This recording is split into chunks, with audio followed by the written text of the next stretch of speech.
Shoka, how you doing? How you doing? Welcome, welcome, welcome. I'm happy to have you here. Yeah, I stream weird hours. I guess, especially for Americans, I stream very weird hours. But how you doing, bro?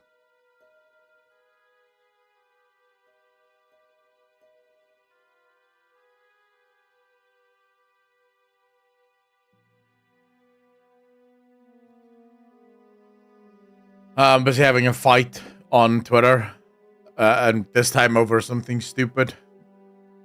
Pepsi versus Dr. Pepper. Funny as fuck. I like it. Let me just respond to Pyro here.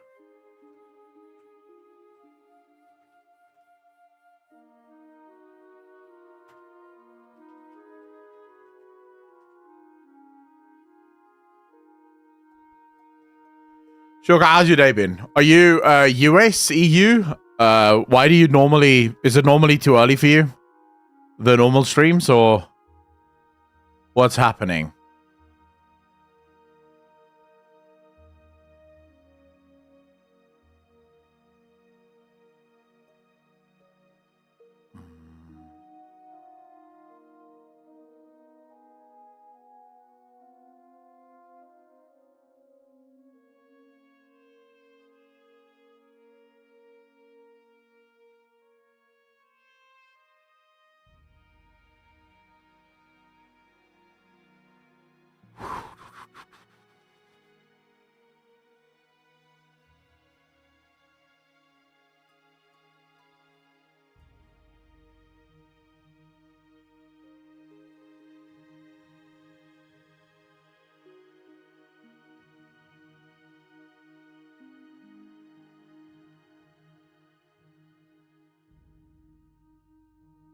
I'm not even sure. This is the second time I'm streaming today, so I'm not sure how Twitch deals with twice in a day. I don't know if they even like it. They might not like it. Sorry, I just missed everything from the last 2 minutes due to ads. Oh, right. No, it's fine, dude. I was asking, why do you normally struggle to join the stream? Is it because it's too early or just work or whatever? You know, so I was asking where you're from. Don't have to apologize. I play the ads so that you don't get ads later on. Like, hopefully, if Twitch is supposed to work as intended, you're not supposed to get ads at least for the next hour and a half. Frost, how you doing, bro? It was good. It was good. Thanks for asking. Happy to be home. Happy to be home. It's cold as fuck outside, bro. Like, I'm not even kidding. It is super cold. I don't want to do this. I don't want to go outside. I just want to stay indoors now and just sort of, you know, cocoon myself in until summer starts again. Gregory, welcome back, bro. Welcome back. Whoa.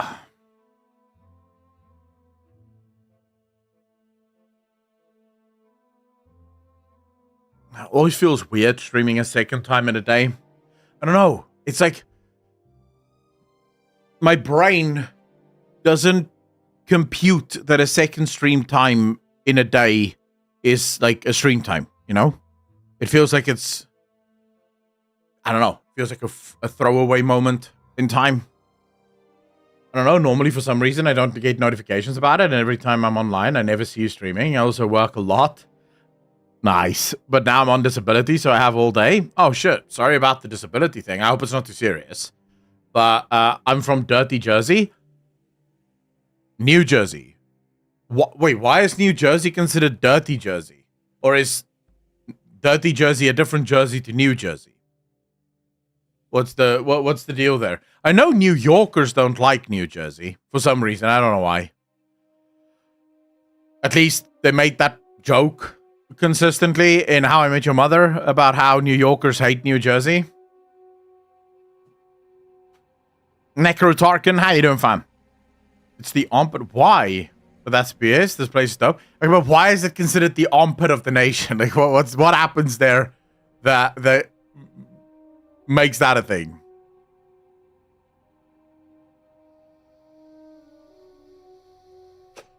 No, I've never been to the US, right? So I've no clue what exactly goes on in the US. How's your game dev coming along? Oh, it's still very early days. I've been so focused on just streaming and getting the game shit, the channels going and getting new editors on board and all the rest of it that I haven't even begun to talk to the people wanting to work on the game. I'll probably do that as soon as I've sort of just settled into everything. Because I'm still writing it, Gregory. I'm just not, like, I haven't spoken to anyone to start developing it yet. There's also a little bit of procrastination there. I'm not going to sit here and pretend like I'm not fucking, you know, I'm just so swamped I can't get anything done. I'm a little procrastinating, but also at the same time, I'm already spread ridiculously thin among all of the channels that I have and all of the streams and shit that I just want to get into a groove on that end so that I know, you know, if I add yet another thing, it's not going to be too much. Danam, how you doing? Ugh. So why do people hate New Jersey? Is it just New Yorkers that hate New Jersey, or is it all Americans that hate New Jersey? What happens there?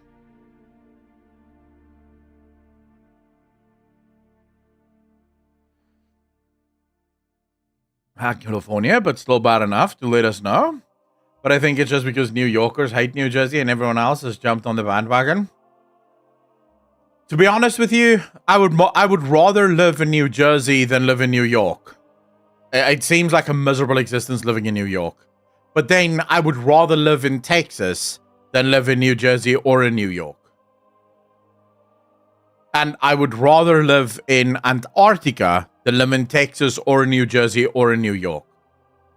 So, you know, it's pretty much all over the place. As a Texan, I never think of Jersey. Wow. Wow, just like that. Just playing the big man like, oh, fuck you. I am so cool, I don't even think about you. I love it. Love it. Oh, you're streaming right when I leave work? Had a productive day at the construction site? Nice, Epic Thulu. Nice, bro.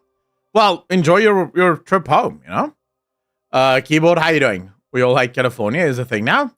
Well, yeah, because California sucks dick. I live in South Africa and I hate California. That should tell you something. California has sort of become the most hated place on Earth.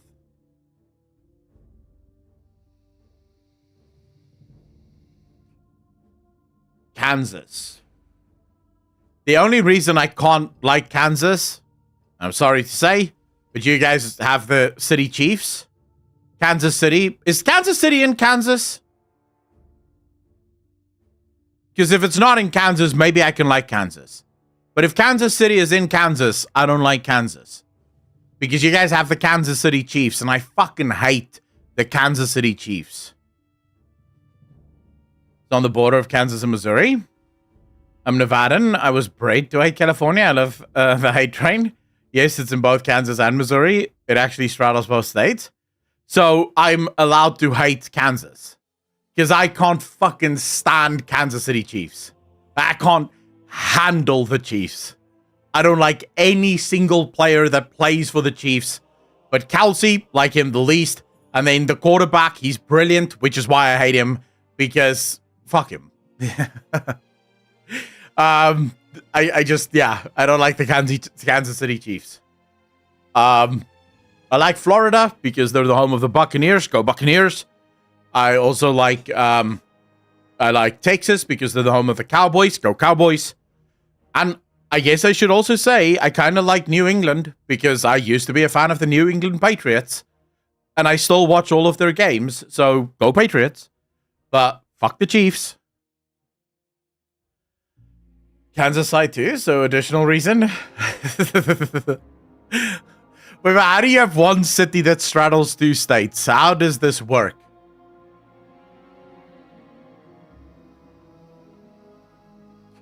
I've never had clam chowder. Don't even know what it is, really. And no, football is not big in South Africa. It's just the thing that during streams, people would start telling me, you know, you should check out NFL, you should check out NFL. And I was like, okay, fine. I'll give it a go. And then I sort of started liking it. So I started watching it. Took me a while to get most of the rules. I probably still don't know all of the rules or even any of the rules, basically. But I know some of them enough now to actually enjoy the sport, you know? And I like it. I think it's a really good sport. I grew up with rugby, so rugby is very big here. And I like it actually a little bit more than rugby because it feels like it's a lot more strategic in the way that the game is played, which I fucking enjoy. Adrenaline, welcome back. Damn, you still streaming? Not still. I just started. I thought I'd just come here and hang out a little bit with you guys off the gym. Is that too bad? Like, is that a bad thing? Am I allowed to live my life, guys? You would swear that I never fucking stream. The way everyone pops into this channel going, wait, you're live? It's like, what the fuck, bro? It's not like I'm never live. Like, holy shit. It might not be the right time, but I'm usually a little live, you know? Like, at least once a day, I go live. Why is everyone so shocked? Zero Kool-Aid, how you doing, bro? Hope you're having a good day. No hits, wait, you're back? That's what I like to hear. Oh my god, you're back. I am indeed. Hope you're having a good day. Hey, I'm having a great day. I'm having a great day. How's yours? Oh, we're probably going to play games now. That's probably why I'm back. What time do you normally go live? I'm going to write this shit down. Oh, that's going to be a difficult one. I don't I don't have a proper time that I normally go live. I tend to go live at about 1 p.m. my time, South African time, which is how many hours ago? 8? Or maybe 7 hours ago. 7. I think it was 7 hours ago. So about 7 hours ago is when I went live. I think it's very early for you guys there, maybe like 6, 7 o'clock.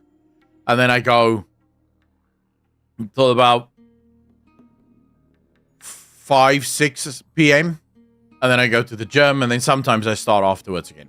So I stream a little early. I start a little early in the day. Probably Ixion. I feel like playing Ixion. Yeah. It's there. That's the time here.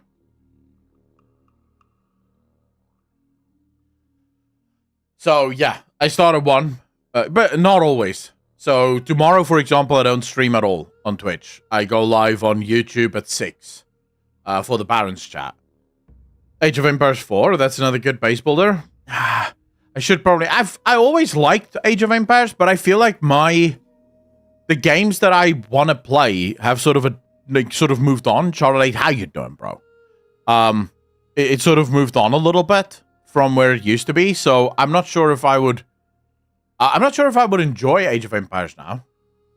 I watch you in the morning and Pyro in the afternoon. It's so good. You have no idea. Elodie, hey, I'm happy that you watch. I'm just happy that you watch, man.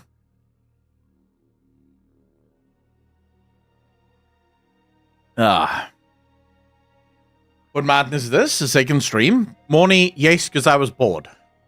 I was bored and I was thinking to myself, you know what? I could probably play some Ixion. And then but then I can't play Ixion because I'm streaming Ixion. And then I was like, well, fuck. What do I do then? I could play something else maybe. Or I could just go live and we could play Ixion. Now watch me go through this entire fucking stream and not play Ixion. Because that's usually how this works, isn't it? Like, we're going to find something else to do and then we're not going to play Ixion. You just know it. You just know it. That's just how it goes in this little corner of the internet. Do you have access to the beta? No, I do not. I don't buy anything other than standard edition video games. And they will never send me access to the beta. So I sort of get all the information in the same place you guys do. Grofal, welcome back, bro.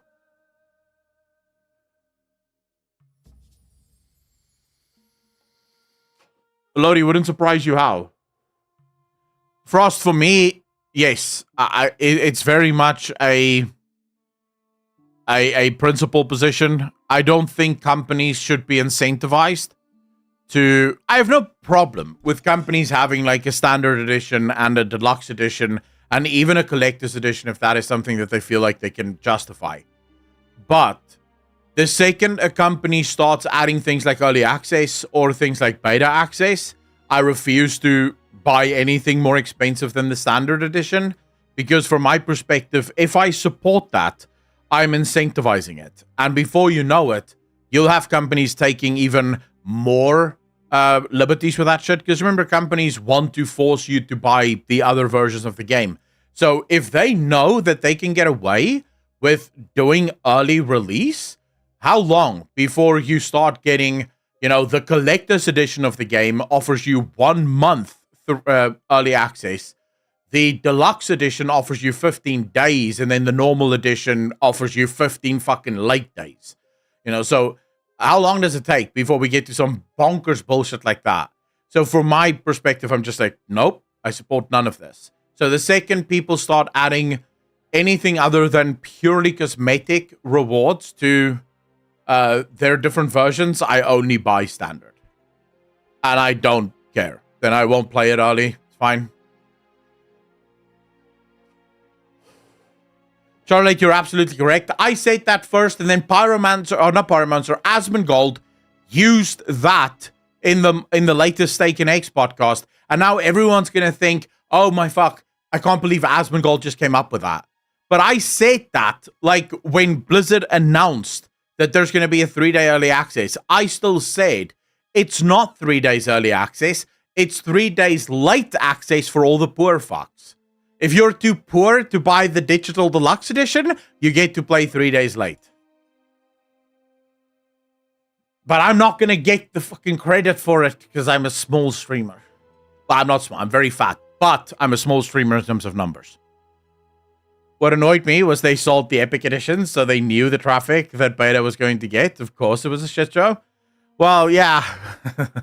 That is... dude, there's a lot of things that annoy me. Like, they knew it was going to be a higher traffic beta, and as per usual, they never prepare for it, it seems. I don't know if they will prepare for it, to be quite frank.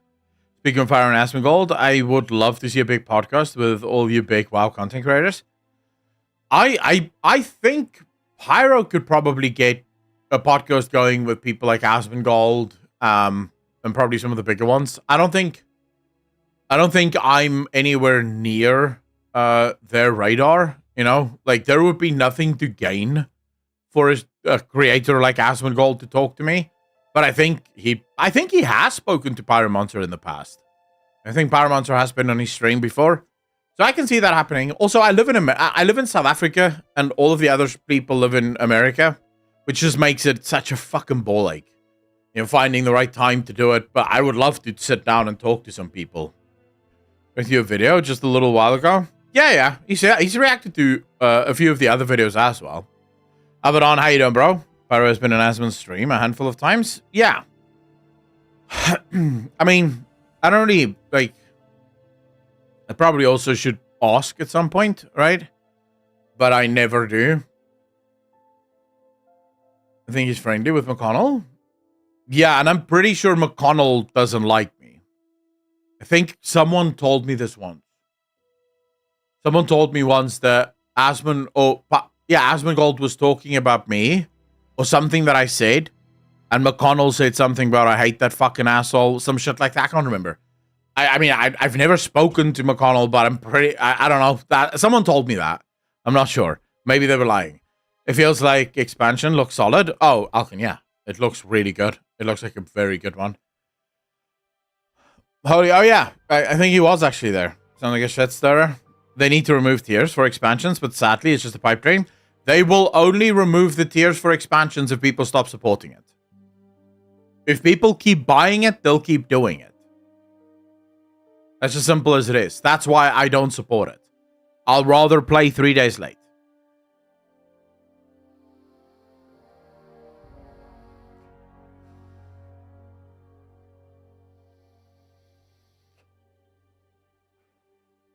Doing your stuff, man. Love it. Let other people hate. It's their own seed that they're planting. Oh, yeah. I mean, I don't... Most people know me. I don't hate anyone. I just... I just shoot the shit and then I move on. But yeah, I mean, I don't have a problem with it. I just found it funny because like I said, I don't even know if it's the truth, right? Just someone told me that McConnell doesn't like me. And I was like, the fuck? I've never even spoken to the guy, but hey, is what it is. It's unrealistic. To be honest, what's unrealistic, Holy? The community needs something similar to what Allcraft was, but trying it to cover more different parts of the community.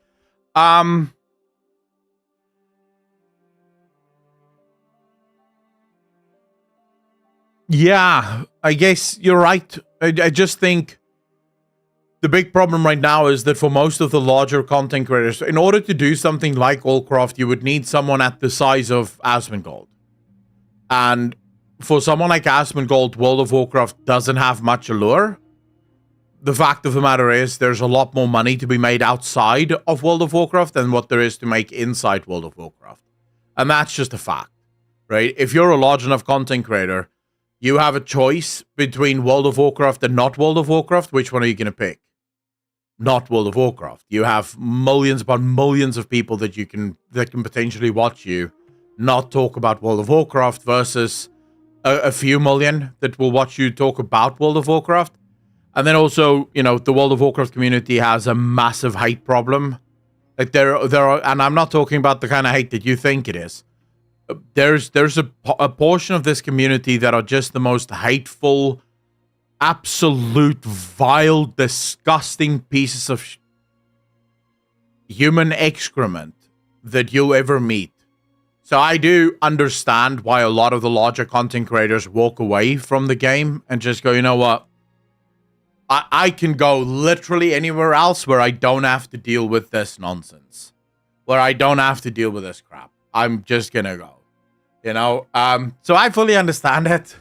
If you're someone like Asmongold, for example, every single time Asmongold says anything, you have Taliesin crying about it and how, bad his takes are. You have the whole Twitter community attacking Asmon for his takes. So eventually you just get to a point where you go, well, why am I even talking about this? It's not like I need this. I don't have to talk about it. So, yeah, I understand why some creators just walk away from it. Yeah, if you buy the deluxe or the digital deluxe edition, you get 3-day early access. Or rather, you get to play it on time. Everyone else gets to play it 3 days late.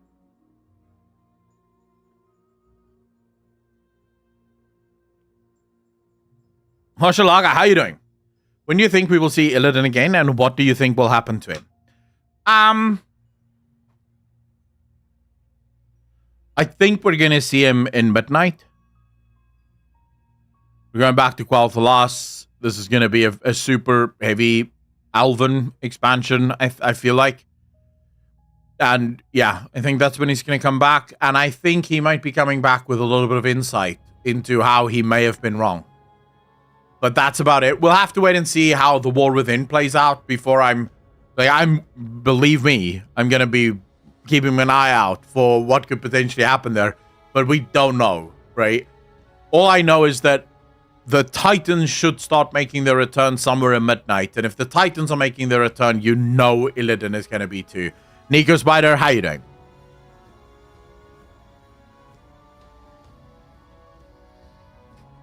Yep. Sylvanas will be back. Buying the most expensive edition for 3-day early is somewhat stupid, considering the game is most likely going to be massively time-gated. Yeah. That's not even why but I do agree with you. I just don't... I hate the practice, and I'm a huge believer in rewarding the kind of behavior that you want to see and punishing the kind of behavior that you don't. So when companies do shit like this, you punish them by not supporting it. If you do close your eyes and you go, well, what difference does it make? You see, and this is the problem. Most people go, well, I'm just one person. What difference is this going to make? I may as well just buy it because I'm not going to make a difference. Well, the issue is when every single person thinks that way, no one does anything, but everyone keeps complaining about how, the game keeps getting worse and worse and the game companies keep getting more and more greedy. And it's like, yeah, but you're supporting this. if you don't like the greed, stop supporting it. That's the beauty of the free market. It's not like the government owns it and you have to do it or else they shoot you in the dick. You don't have to support it, but you know, you can't complain. You can't buy the early access and then complain about the early access, you know? That's hypocritical. And then it's only leveling will be available during those 3 days. Still not buying it though. You know, as far as I'm concerned, it's still shitty. For us, that's one of the things that bothers me, is how far are they willing to go? I'm going to be honest with you. You have to always remember that these companies have one goal and one goal only, and that is to make money. They don't care about you. They don't care about me. They don't care about how happy we are. They care about money, and that's literally it. This is why you'll see them tweet shit about pride, right? But never in Saudi Arabia. Not in China, right?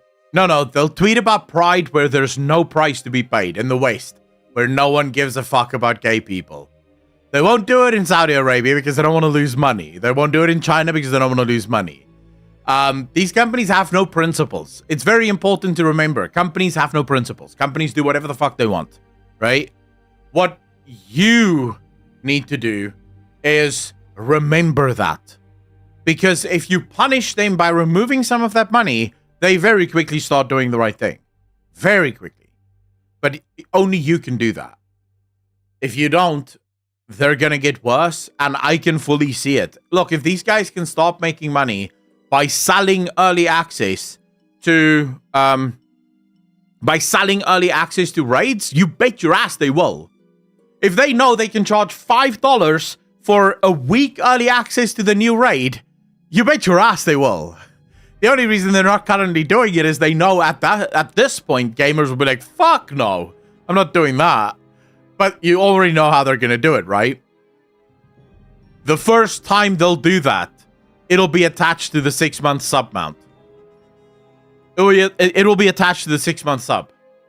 They'll be like, for everyone that has a 6-month sub, you can get a week early raid access to the new raid. Alongside the mount, obviously. But we'll also sell it in the shop just to keep it fair. And then you're going to see how people will defend that shit also. Because, you know, the WoW crowd just always defends everything. Won't allow that. Here's some morals and reputation to keep. Pringles, I doubt that.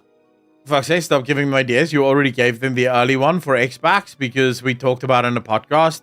Do you think they actually got it from us? I don't think so. Psycho, how you doing, bro? Dangerous, how you doing? I do not have beta.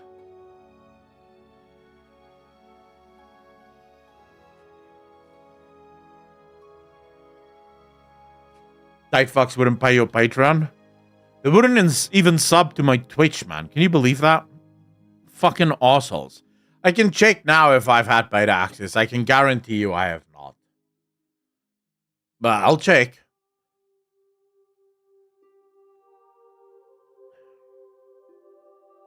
Just so people know I'm not lying.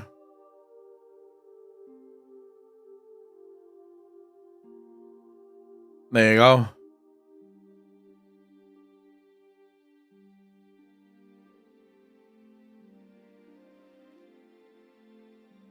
Can you guys see that?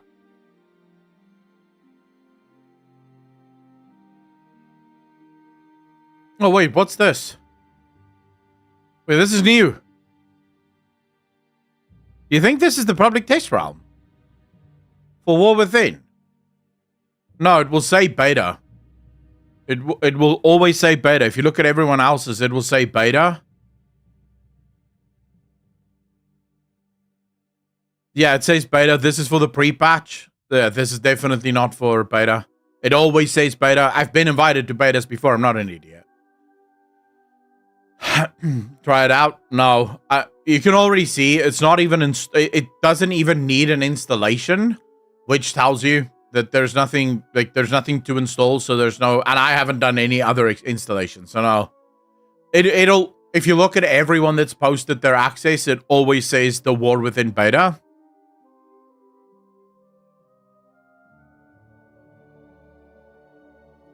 The world in beta? Yeah. I've been hearing? No, I don't think it's bad. Everything that I've been seeing and everything that I've been hearing, it looks really good. It looks really good, actually. It looks like Blizzard really learned from all of their mistakes. It looks like Blizzard, they've been taking to heart everything the players have said. I've not heard much bad things, you know? I've heard people saying that some of the things is a little underwhelming. Like, not as good as it could be. But I think, again, it's early days. There's still a massive beta that needs to go. It's too early for me to judge it just yet. And also, a lot of the things are brand new from Blizzard. So I would like to see, first, how does it play out? How do Blizzard respond when you get a lot of feedback from the player base? And that's when I'll cast my judgment. But for now, things look good. I'm not going to sit here and tell you, you must get the game. I've done that in the past, and I've been burnt in the past. Because I say to people, you have to get the game. It looks really good. There's a couple of things wrong, but for the most part, it looks good. Blizzard will fix the things that's wrong. And then the game goes live, and they didn't fix any of the things that's wrong. So I'm not going to sit here and say you have to get the game. I'll just say right now it looks decent. Also shows access to beta, even when I have DF selected. Yeah.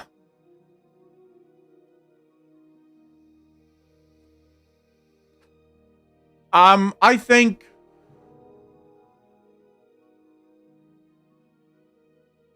Hero Talents will create some drama for a bit.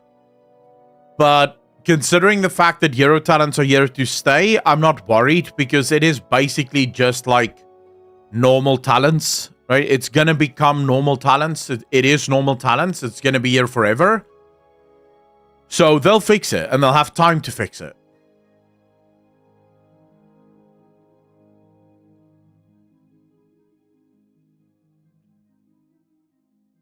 Aragos, and that's perfectly fine.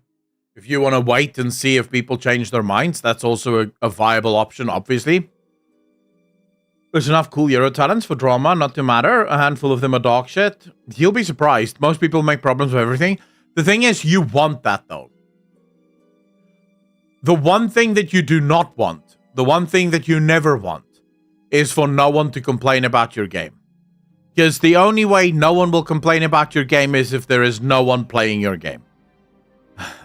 So you kind of want people to complain about stuff because it gives you it gives you things to fix, and it tells you where you can still do better. Maybe sometimes, a lot of the time though, in World of Warcraft's history, a lot of the complaints were about a lack of communication, where players didn't know, like things were a little bit wrong, and Blizzard was just not talking to the player base about what those things were.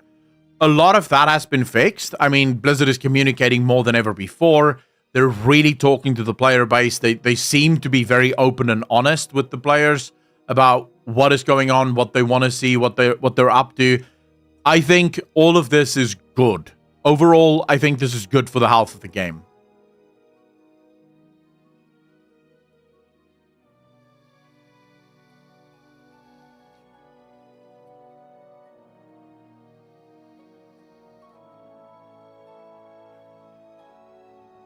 Delves is the thing that weirdly... Yeah, delves... As long as delves don't become mandatory... Like, look, Niara, welcome back. I will be pissed if delves become mandatory. Right? No shot. That would be the worst decision Blizzard can make. Because... it'll literally mean that Blizzard have learned nothing from Torghast. They took all the lessons from Torghast and just threw them in the garbage and went, nah, fam, let's run it back one more time, you know, for all the people that weren't here during Shadowlands. Define mandatory. Mandatory means you have to do it. So, for example, like in Torghast, if you don't do Torghast, you can't get your legendaries, or you put rewards inside the delves that are so good that you simply cannot miss out on it. That would be a huge problem, right? And that would just create so many more problems down the line. They learned from Torgost in an interview, so I hope they don't make it mandatory. Agreed. They put progression behind them. Well, it depends. What progression are you talking about? Are you talking about story progression? So, in other words, you have to do a delve in order to see the rest of the story? Because that's one thing that I think is fine. It adds a little bit of story to the delves. It's perfectly good. As long as you did not add actual power progression. And what I mean when I say power progression isn't isolated power progression. So if you're putting power progression inside it that is isolated to the system itself, that's perfectly fine, right? So being able to get more powerful inside delves by doing delves, perfectly fine. But if you start saying, well, actually, in order to unlock this really cool weapon that is the strongest weapon in the game, you must do delves, that's when you'll start losing players. That's when players will start losing their shit. So, yeah. Jane, how are you doing? Welcome, welcome, welcome. Those are free to do. If you want loot, you have to get keys to open chests in the end, and they are limited. It all depends on how do you get those keys, first and foremost, and then what kind of loot is in there. Yeah, I mean, I have no problem with delves providing power or gear, as long as that gear can be gotten through literally every other way. So if I can either do raids or world quests or dungeons in order to get that gear, and delves is just one of the options, then all right, cool. You know, it just becomes another way of getting gear. But like with Torgost, where you had this entire most powerful items in the game, and you could only get it by doing Torgost, that was a recipe for fuck-ups. Echo, do me a favor. What do you need? Dangerous, what do you need? I live to serve. RayVG, we are live. Yes, not still, but now. From the beta access for those who purchased the collector's edition. I do not have the collector's edition, so I do not have beta access.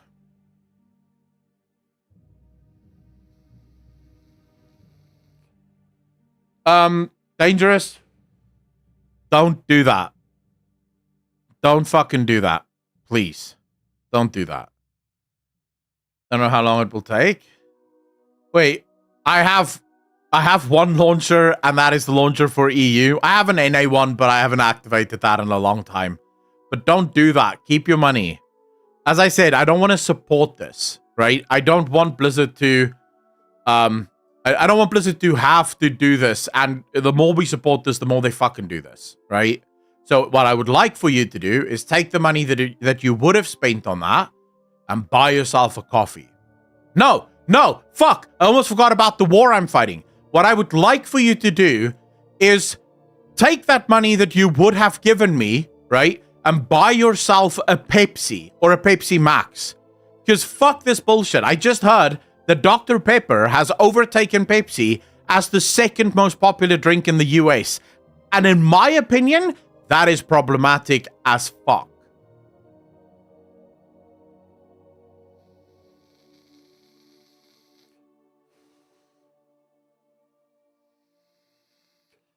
So please, Dangerous, buy yourself a nice little Pepsi. I'm a Dr. Pepper man. I find that very problematic, just by the way. I find the fact that you guys drink Dr. Pepper problematic. That shit tastes like medicine, bro. Like, what the fuck? How can you even drink that crap? It tastes like medicine. Like, Pepsi is so much better. So much better. I don't really drink either. I drink ginger ale or water mostly. Dr. Pepper barely exists in France. It tastes like marzipan. What the hell's marzipan? It probably tastes like Dr. Pepper. Psycho Miko. 6 months part of the DJ Nation. Appreciate you. Thank you, thank you, thank you. Pepsi Max and Sprite over everything else. I'm a Pepsi Max fan. Yeah, Pepsi Max, the shit. They put prune juice in it. I hate Dr. Pepper. I can't stand that shit, man. Like, holy shit. I've had Dr. Pepper. You know what I will do? You know what I will do on Saturday? I will buy myself a can of Dr. Pepper.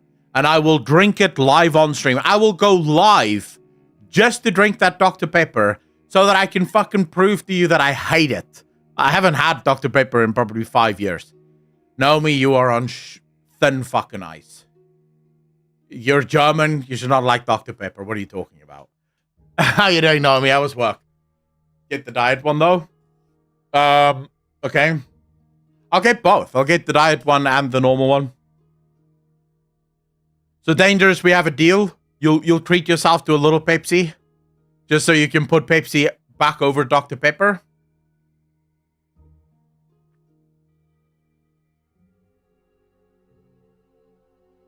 Oh shit, the Germans are invading the US. Quick, stop them. No, I guess that counts. Yeah, that's fine. You did say that most of your family live in the US. Or half of them.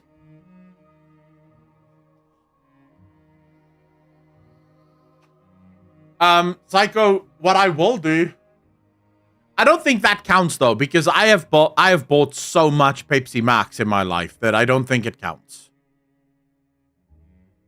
Right? Like me buying one can of Dr. Pepper is barely gonna make a dent in the amount of fucking money I've given Pepsi or PepsiCo over the years. So I think it'll be fine.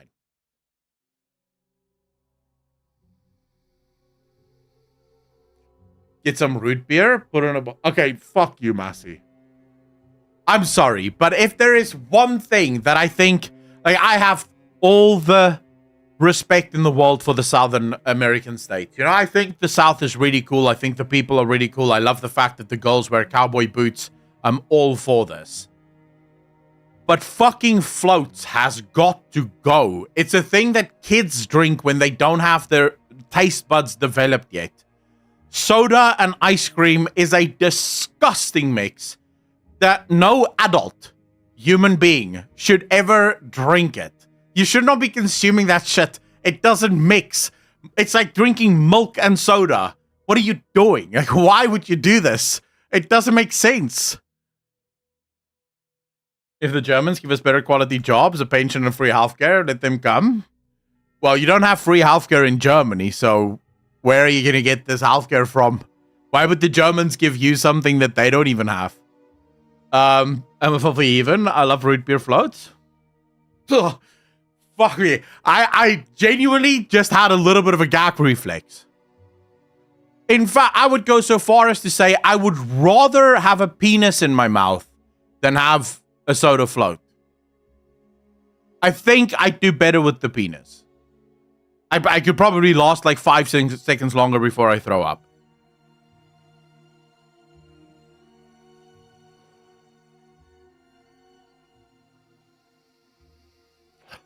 I love how the French girl is immediately just like, fucking clip that.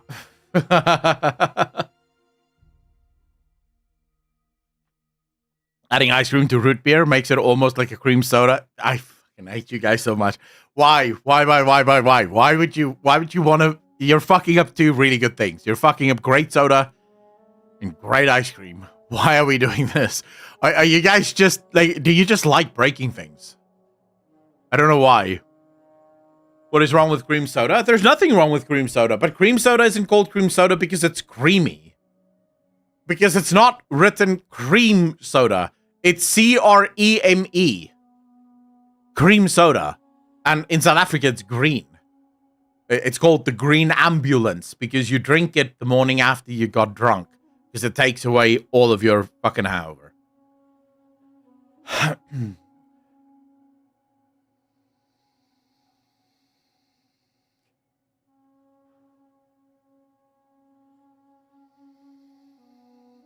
No, I don't like floats. I can't do floats. I don't know why people would do it. It's sort of like people dipping fries into milkshake. I have... okay, I don't have a very strong opinion about fries in milkshake, but I do feel like I question the practice a little. I will do anything for money. Thanks for the 1 bet, man. Fries and Wendy's Frosty. You know what? I think I'm starting to notice a pattern. Things have gone far too good for far too long for you fucking Americans. So you've started to create shit that should not exist. Like, you guys need a fucking war. Like, maybe another civil war will sort you right the fuck out. Like, in about 50 years from now, after the Civil War, you'll be eating normal shit again. Because I think it's gone far too good for far too long there. I'm just saying. I'm just calling it as I see it. You know? I'm just calling it as I see it. And you don't have to go far. How about all of the other states attack California? I'm just throwing it out there. It's an idea. We can brainstorm it a little. Maybe we can add, maybe not the whole of California. Like we can go back and forth on this a little. Let's workshop it. Let's see what we can come up with. You know, let's figure out the logistics of this. I never said that it has to be a civil war half and half. It could be 49 versus 1. We all hate California, don't we? But don't you think that would be good? Because after that, you guys are eating like normal human beings again. You know? Hopefully, Dr. Pepper gets fucked in that war. Sacramento alone, KK? What, do you have family in Sacramento? Also, have you heard that half of Oregon wants to secede and join Idaho? Wait, what? Why? By the way, have you noticed Pepsi Max has removed its Max? It is just called Pepsi Zero, not Pepsi Max anymore. Bullshit. Pretty sure. Is that where your favorite cousin lives or something, Naomi? Pepsi Max, South Africa. Nah, bullshit, bro. It's still here. Look.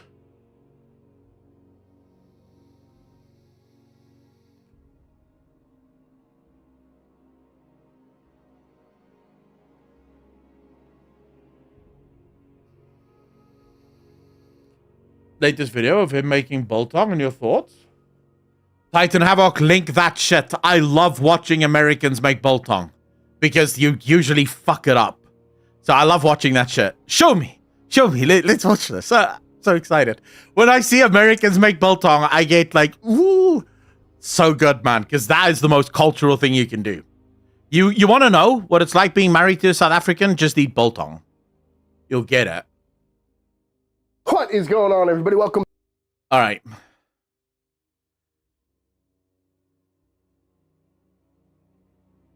Now, usually when I watch Americans make Biltong, I have to tone it down a little bit for the American crowd because I'm going to be honest with you guys.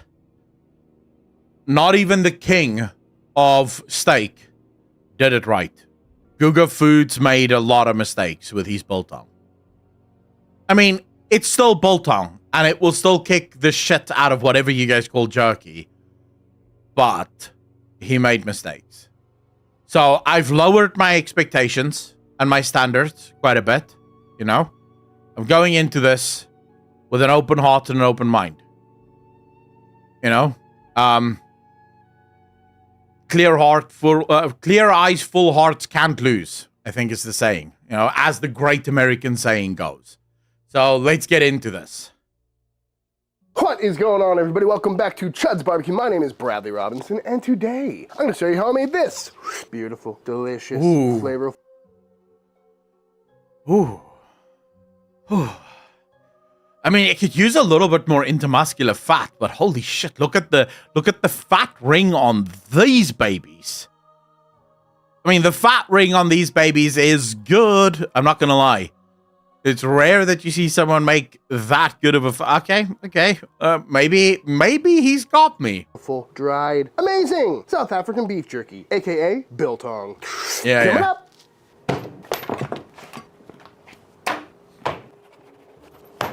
This is some meat. Pat it dry. And what I got here is a chunk of bottom round. I think this is what Biltong is typically made out of. Over there... No. Okay, so when you go to the cheap places, or basically if you go to the manufactured places, they will make it out of silverside. So silverside is the one that's used most often. I think you guys have different names for it, so it may actually be this cut because it looks very similar to this. It is the worst cut that you can use for Biltong. A much better cut is rump. So the rump is a great cut for Biltong. Even ribeye makes incredible biltong, although it can be a little tricky drying it because it has a shit ton of fat on it. So if you don't get it, if you want to do that, you have to do it in a drier climate. So you want to get away from anywhere. So for example, you couldn't make it out of ribeye in Cape Town. It's way too humid. It will take way too long to dry, and then the fat will go bad. But if you do it in Limpopo, you're good to go, man. That place is dry as shit. But generally speaking, the more fatty the cut, the better the biltong. You effectively want... You guys know those brown butcher's bags? When you put the biltong inside there, the bag should get soaked with all of the oil from the fat. So the more fatty the piece, the better. I believe they call it silver side, but it's a lean muscle from the back end of the animal. Yeah, so it is the silver side. On there, wish it was a little bit thicker. And then over here, I've also got a picanha, which might be blasphemous, but picanha works pretty good as well. But really what you're looking for is a rather tough piece of meat, typically from the back end of the cow near the butt, like a top round, bottom round, a sirloin, or pretty much any lean cut that's got a fat cap on it, because all the biltong I've ever had has a nice little chunk of fat on it, and it's really tasty. And unfortunately, both of these cuts are pretty small, but... No, Massey. Okay, so if you use a dryer...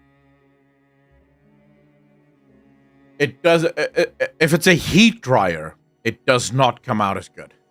So the heat actually does change the consistency and the taste of the meat. So if you are going to use a dryer, it needs to be very low, very slow, like super low. I'm talking 30 degrees Celsius, no more. Because anything higher than that, and it literally, I promise you, it changes the consistency and the taste of the meat. It doesn't taste like biltong anymore. So I need to go to Atacama to make it out of ribeye? Pretty much, yeah.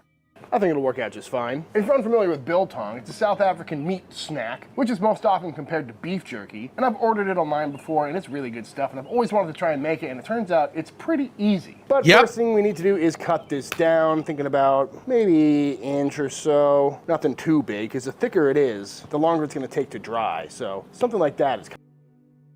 What the fuck are you... What the hell are you doing?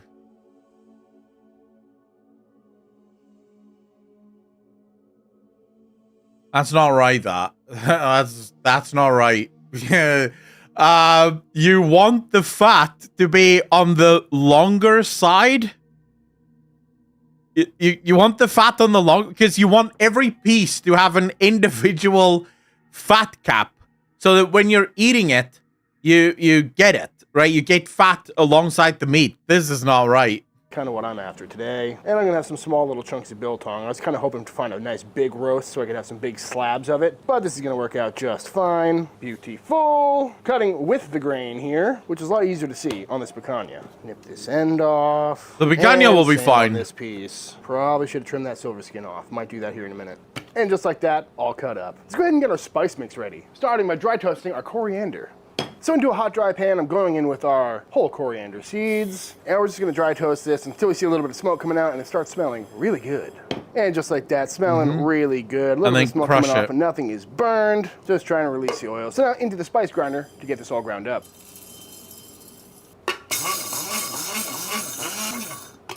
Whew, not going for ultra fine here, just something like that looks pretty good to me. Maybe yeah, that's good. Perfect. I would actually have kept that. I'm giving you guys pointers as you maybe want to make this at home. I would not make it even that fine. So it's perfectly good if you can still see like half of the coriander, like half. You basically just want it to half just so that it releases the aroma from inside. So yeah, just if you're going to do that, that's a little, it's not bad, but it's a little too fine. I'm also going to do the same with some fennel and grind that up as well. And then lastly, in with some black peppercorns and some red chili flakes if you want it to have a little bit of kick to it. And get that all blended up as well. Beautiful. This is smelling real good already, but one last thing I'm going in with is a little bit of garlic powder. Get that all mixed up. Yeah, you can do that. Already. And now, all we gotta do is get the cure on our meat. Starting by going in with our salt. This is just some kosher salt. And I looked at a bunch of biltong recipes, and I based my salt calculation off of Eric's from Two Guys in a Cool. If I can give you guys a little bit of advice, again, put some salt on the bottom of your pan, then layer it, like literally layer it one next to the other, so pack it, then put salt, packet, put salt. Always put more salt than what you think you might need, because remember, you're salting the bottom and the top one, and then you just keep putting it on top. That way you make sure that the salt is equally distributed, and the salt will kill any and all bacteria that is on the outer layer of your meat. And I looked at a bunch of biltong recipes, and I based my salt calculation off of Eric's from Two Guys in a Cooler. It's an equilibrium brine, and if you haven't seen his video, I highly recommend it. It's very informative. And he's got a calculator on his website where you can type in the amount of meat you have, and it'll tell you all the spices he uses. I'm using some of his and some of my own, but definitely go check out his video if you're new to biltong. So again, just trying to get this salt evenly distributed. I could mix this in with all the liquids, but this just seemed a little bit easier because there's really not all that much liquid. Oh, he's going in with liquid, once fully okay. salted, now we're gonna go on with some red wine vinegar. He's doing the red wine vinegar. That's fine. You can do that. And some honey, just for a little bit of sweetness. The sweetness is optional, but I hear a lot of people do it over in South Africa. And we're just gonna get that all mixed around. It's fine. Before You going can, but you don't have to. Spice mixture here. Just trying to get an even coat. And I gotta tell you, so far, I'm really liking biltong compared to traditional US beef jerky. No meat slicers are involved, no liquid smoke in sight, and it smells really good. Beautiful. No, Xanarath, Xanarath, where? Even layer of meat in there to make sure we soak up all that goodness. And now into the fridge this goes overnight. But you could leave this in there for probably up to 3-4 days. Not really gonna be a problem gentle comedy. Equilibrium brine, so we're not going to over salt it. But really, we just want that salt and all that vinegar and stuff to really do some work on the meat and let all those flavors soak in. So we'll check back in on this in a day or two. 1.5 days later.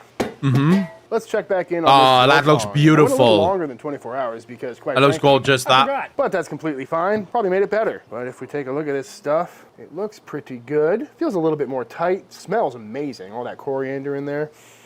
Love it. So now to add even more flavor, I'm going to take the rest of our spice mix. Kiki, come over. I'll give you some biltong I have downstairs. A little extra flavor and a little extra texture, which I think.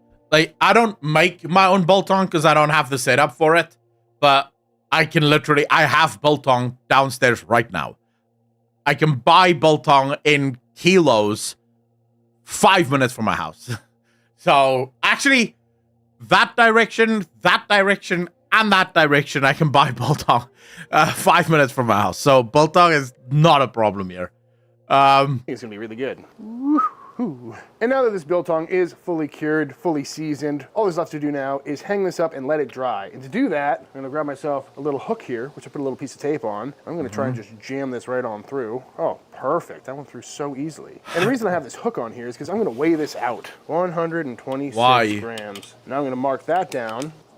And the reason I'm writing this down is because biltong can be many different textures. And that's determined by the amount of weight loss we achieve during the hanging process. The more moisture that we dry out of these things, the more dry it's gonna be, the tighter it's gonna be, the more beef jerky-like it'll be. And the more moisture we leave in, the softer and more tender the biltong will be. And that's really up to you. And that's the beauty of doing a big batch like this, is I'm gonna test it at different hydrations and see which one I like the best, you know? Whether that's 50%, 60%. So what I'm gonna do in a couple days. There's an easier way to do this. Okay, you guys have to listen now, because the thing I'm about to tell you is super fucking scientific. Get a pen and paper ready, because you will not, I guarantee you will not remember this when you leave here, unless you've written it down.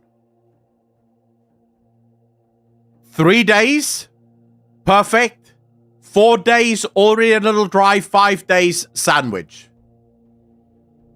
That's the rules. After 3 days, you have a beautiful outer layer that's just dried enough.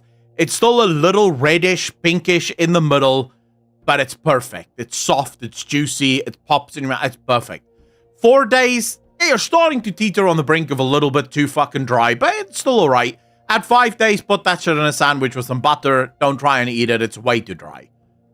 Is take this out, weigh it, figure out what the weight loss percentage is, and when I find the texture I like, that's when I'll pull them off. So I'm gonna weigh the rest of these out and hang them up. Now when it comes to drying your biltong, it differs from beef jerky because it's not smoked, although I really do want to put some smoke on it, but because it's the first time I'm making it, I want to do it traditionally, and next time I'm making it, you can cold smoke it. Cold smoke on it. Yeah, you can cold smoke it. Make a video about that. But unlike beef jerky, instead of being smoked and put in a dehydrator, it's just hung up to dry naturally, around 70-75 degrees with a 50 to 60% humidity. And you can do that in a biltong box, which you can make pretty easily with a fan and a light bulb. You can do that in a dry aging machine or a curing box. But luckily, 70, 75 degrees, 50, 60% humidity is pretty much room temp in my house upstairs at all times. Oh, that's so what I'm perfect. gonna do is head up to that room right there, and I'm gonna hang them on a wire rack and let them dry for a good 5-6 days. So I got it hung up on this wire rack right here. I got the smaller ones up front because they're probably gonna dry the quickest. I've got the window opened up a little bit to have a nice gentle breeze. And on this little thermometer here, you can see that we're rocking right about 74 degrees, 48% humidity, which is a little bit drier than I should have it. But when I checked it this morning, it was about 55, so we're getting pretty close. But if it does get too dry in here, I have a humidifier that I can always turn on. So we're gonna just let these hang out for about 5 days before we check in on them, let them dry out a little bit. Got a pan down here to catch any drippings. And we're just gonna let these guys go. And I really wish I had some bigger slabs. These are kind of puny looking, but yeah, you should have gotten bigger slabs. That's fine. 7 days later. Let's take a look at this Biltong. And it did take about 7 days. I had a scale up there, and I would just periodically come up and weigh them. How's it 7 days? Like, what the fuck? Did it rain a lot during that time, or what's going on? Every day. And most of these are rocking right around 55% hydration at this point. And I think it's time to dive in and see how they came out. Obviously, some of these thinner ones are probably a little bit drier. Some of these thicker ones are probably a little more hydrated. So we're gonna have some different experiences here. But this one weighed 124 grams, and I weighed it with the hook on there. So if we weigh this now, it's 68 grams. So I think that's right around 55%. But what I'm gonna do now is go through and take all these hooks out, which is a lot more difficult than I was expecting. And we'll take a few slices. I will say though, I'm liking the way it's looking. It looks it's kinda good. got that bark on the outside from all those dry seasonings. Definitely looks like a dry aged piece of meat, but just gonna get some nice thin slices out of here. Oh, that's dry as fuck though. And there we have it, some homemade biltong. It's alright, but basically you want it to hang a little. So when you hold it up like this, it should droop a little, right? Like, this is a short piece, so it will only droop a little, but it should not hold its shape quite that well. It's fine. It'll still be beautifully fucking... It will be very tasty. But it's a little dry already. Like, you can see the ring there. The dried ring. You can see that it's already penetrated quite a lot. It's only really the middle bit that's still... Like, that's still a little raw. Looking really nice, loving that color in there. Not dried all the way through, still got a little bit of red color in there, but looking very nice. And you gotta love a process that's like 90% hands off. I'm just gonna go at this with a knife, but I suppose you could bust out a mandolin or meat slicer. If I had any bigger slabs, I might consider the meat slicer, but not today. And there we have it, a cute little pile of some homemade biltong. Let's go for one of these picanha pieces. That one to be like turkey dry? No. No. Not as much red in there, so that might be more your style if you like it a little drier and a little less tender. But with the big fat cap on there, I think it should work out just fine. With that fat feels really nice, and it looks pretty good. And I'm now realizing how much biltong I actually made. But that's good, because I'll just vac seal it up and have it for a while. And there it is. You don't even have to vac seal it up. This shit can last forever. This shit, it takes a while for biltong to go rancid. It's more like deli meat. Define deli meat, Aragast. I mean, it's cured, right? It is a cured meat. I don't know what does deli meat mean? Because my only inferences of deli meat would be sandwich meat. Stuff you can put on a sandwich, because it isn't that hard. Okay, so this shit gives you a workout. Let me put it this way. If you were to have a box or like a bag of biltong, halfway through, your jaw will be in tatters. If this is the first time that you've ever had biltong, your jaw will be in fucking tatters. You'll sit there going, man, I can't chew anymore. This is hell. It has a chew to it. You have to like really fucking work it to get through it. Because remember, this is technically just dried meat. It's not cooked. It's not soft. It's beautiful. It's very tasty, but it's not soft. Folks, all sliced up, looking really good. As you can see, we've got some different colors, some different textures going on, and I think it's time to dive on in. Gotta tell you folks, I've been wanting to make my own biltong for a long time now, and I'm pretty happy with how this is looking. That's good. It's all about how it tastes. Ooh, that's really good. Really liking the texture on that one. It's chewy, but it's not too tough. The fat cap adds a nice amount of lubrication to the mouth. The flavor is great too. A lot of coriander, and it's definitely very beef jerky-like. I'm sorry if that's offensive to call this stuff beef jerky, but that's the only thing I can compare it to for us Americans. No, we're not offended. South Africans doesn't get offended. We just get really happy when people eat our shit. We get really happy when people eat our shit. I almost guarantee if we go into the comments here, there's going to be people who talk about this. Use malt vinegar and just dip it in the hang. South African wife here, down under in Sydney, Australia. My South African people, let's gather here. As you can see, the South Africans find the shit, dude. Like, as soon as someone makes a video about Biltong, there's South Africans in the comment section going, oh man, that looks so good. I love when you guys make Biltong. South Africans just get super happy when people eat this shit. Perfect snack. It's not overpowering in any direction, but it's perfectly seasoned, chewy, but not too chewy. Loving the fat cap on there. Love the exterior little bark we have from all the extra seasoning. That's just good food right there. It definitely tastes nothing like American beef jerky. You know, it's not covered in soy sauce and Worcestershire and super smoky, things like that. It does have a decent little kick to it. Nothing too spicy. I wouldn't call it spicy, but I think the chili flakes in there are starting to add up. But let's go. So there is a thing that you can do if this is, like, how many of you are interested in making beef jerky or biltong in this way? If you are, there is a thing that you can do if you do want a little bit of sauce. And that is to make your biltong like normal, let it dry, slice it up, you know, like you would here, yeah? And then you make the sauce. So we do have saucy kinds of biltong, but it's always sauced afterwards. So afterwards you can go and I've seen people do like a very thick soy sauce with Worcestershire sauce, with some honey, some chili flakes, maybe a bit of vinegar, make a sauce out of that, and then just toss the biltong inside that so that it coats everything. But you never dry it with the sauce. The sauce goes after. Go for this piece. A little more dry, more of an end cut, a little longer too. That's good too. The flavor starts building up after a couple of pieces. This is like a perfect road trip snack. Pretty juicy too. Probably because of that fat cap. First I was bummed out by some of these super tiny ones, but perfect thing to pop back during a movie or something. Ooh, that was a good one. Very thin. I would be interested if I marinated it less in that vinegar, if the color would be different, because a lot of these are pretty dark all the way through, although when I hold it up to the light, I can see through it, so I wonder how much impact that vinegar has on the meat. Tastes very good. So next time I do this, and I'm definitely going to do this again, I think the things I'm going to focus on is finding a bigger cut of meat, because I'd love to have a slab of this stuff instead of a lot of these little guys, because some of those tiny... So the way you'll make it usually in South Africa is a longish piece like this, right? So about this size, long about this thick, fat all the way at the top there, and about this thick before it goes in, so it goes down to about that thick.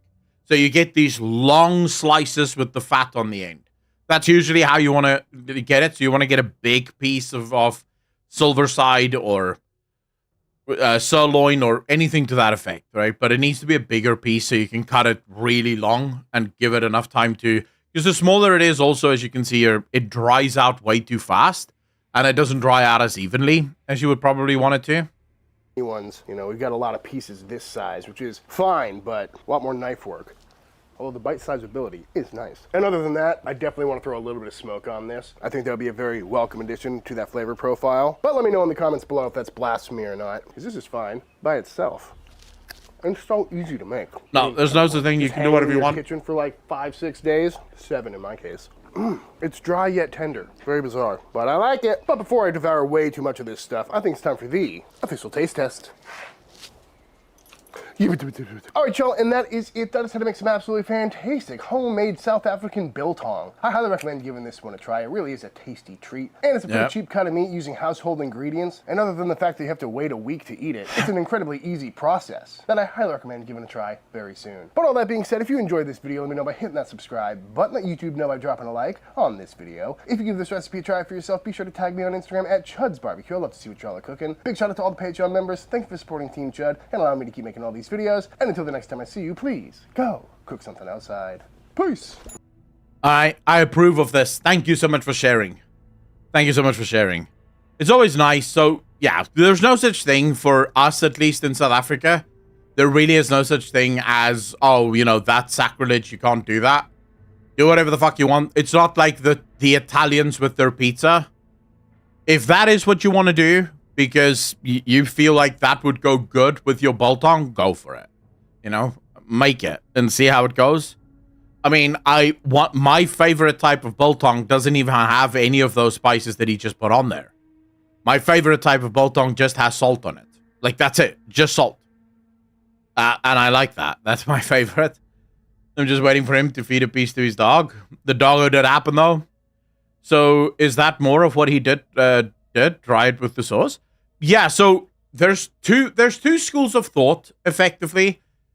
So there's the one group that make the biltong using a little bit of Worcestershire sauce and also a little bit of apple cider vinegar beforehand. And the reason they do this is just because the vinegar kills any and all bacteria that might be on the outside of the meat. Because remember, the inside is completely protected. The outside is exposed.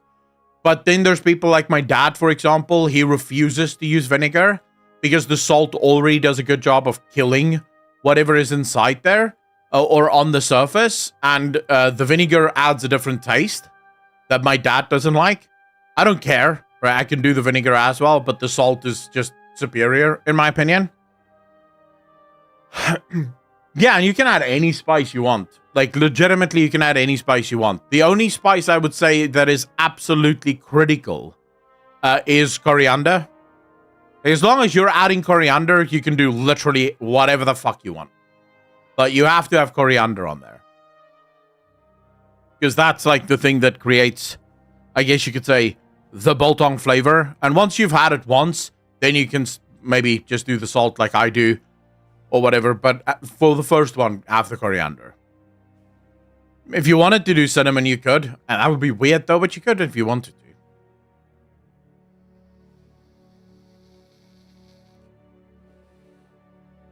The vinegar also tenderizes the meat.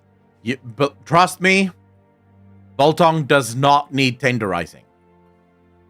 You'll never actually be able... So, the way you get biltong to be quote-unquote tender is to not dry it too much. The drier it is, the tougher it's going to be. Right? So if you don't dry it too much, it'll be tender no matter what you do. With or without vinegar, doesn't matter. It's going to be tender. I would glaze it with spiced honey. You can do that. Epic, but I would just say, Epic, if you are going to glaze it, first dry it and then glaze it. Right? So first get that dry and then glaze it. Then that's good. Remember, the drying process develops the flavor. So you want to do as little as possible to interfere with the drying process. Because basically what you're doing there is dry aging, right? You are dry aging the meat. And because it's a lot smaller, it dry ages a lot faster. So, when they dry age ribeye, for example, because it's such a huge cut of fucking meat, it obviously takes a very long time to get rid of all of its moisture. Whereas you're slicing this really thin, so it gets rid of its moisture much quicker. So you are basically eating dry-aged meat. You're just not cooking it. Bros, what's this? Oh, yeah. Yeah, we watched this. We did watch this.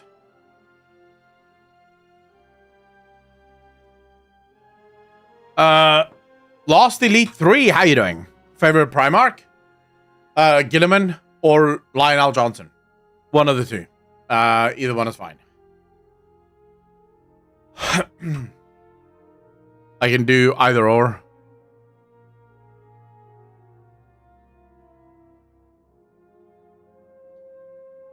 I want to see something else. Hold the phone. For the fourth time in the organization's history, they will secure first seed in MSI, and they will lift the Spring Split Shield. The more you give into it, the more you will get out of it. So if you ask me what it means or how much you'd sacrifice to be the best, I would say everything.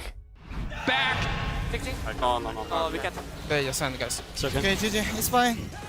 Almost win. To back. I messed up Lilia. We cannot go. Nice bad. My bad, guys. Sorry. That was okay. A lot. Don't worry, we lose as a team. You want to feel like you deserve your job, that you're not here by a coincidence or anything like that. You are here for a reason.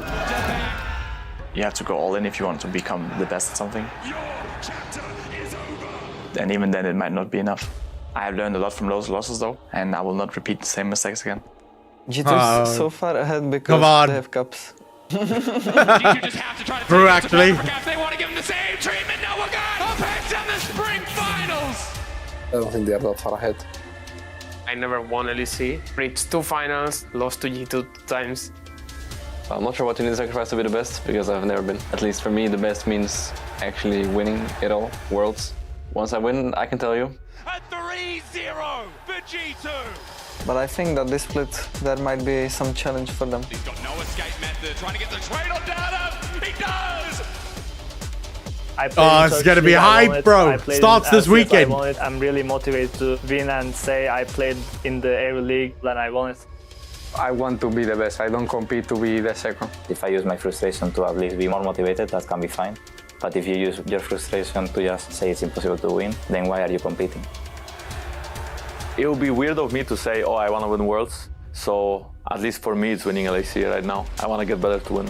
It's a good one, but the fight feels like it's already done. Nuke is Bob Ross. I can see the afro from here. You reach top 3, barely every time getting top 2. I fucking hate this team. I think the Sun Split is best shot at winning the title. Azek wants to try and disengage, but he already used the opposite flick back. It's still humanoid, baby. We don't care because we want to win. We will take these wins. And we would also like to be challenged. We have to win this split, no matter what. If it's not summer, it will be season finals. But we are going for the win. Oh, it's hype, bro. It's hype. I can feel it. I can feel it. It starts this weekend, bro. It starts this weekend. I am so ready for this. Oh. This is our split, boys. This is when Fnatic finally claps some fucking cheeks. Anyone else get cringed by watching their actions? No, because you don't know what you're watching. I know what I'm watching. And I'm super excited for it. What's your opinion on the $500 skin in LoL, Monkolov? I don't care, right? There's some morons that's going to buy it because it's faker skin. And, you know, good job for them, I guess. I don't know how much money they're going to make from that. But I don't really care. I don't play League of... I don't buy anything in League. And when I play, I only play, like, ARAM. So I couldn't care less. It's greedy. But what we just discussed earlier, companies are greedy, and they're always going to be greedy. It's up to us, the consumer, to punish that greed if we don't like it. Fnatic gives him a semi. Oh, man. Like you would not believe. Like you would not believe. Fnatic's my team, bro. It's my team. And I support them ride or die, bro. Ride or die. Every single time they let me down, I just, you know, you have to roll with the punches. You have to keep going. You have to keep hoping that this is the split. This is the one. And if Fnatic can finally get out of their heads and they can stop being arrogant, I actually think that Fnatic can be the best team in Europe. But they have to stop being arrogant. Yeah, Noah is still on the team. He's deleted all of his social media. I think they got him like an actual psychologist to start working with him to get out of his own head. Sports psychologist, maybe. So hopefully he's going to be better, you know, hopefully.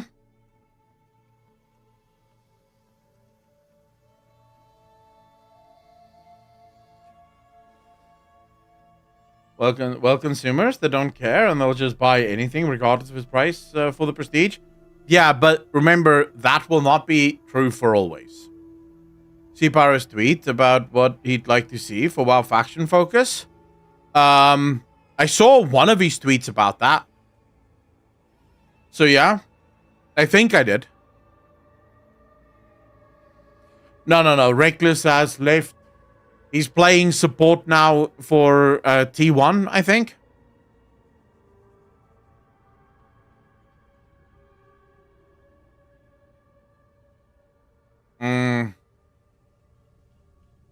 We can cover this tomorrow.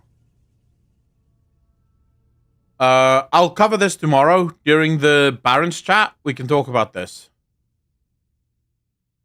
Because Barons chat is going to be all WoW. That's what we usually do on Barons chat. So then, yeah, I'll go through that post because it does look interesting. I just quickly scanned it and it looked interesting. Didn't mention it then, but you couldn't get enough of us today, so I had to ask. Hey, you're always welcome to ask, man.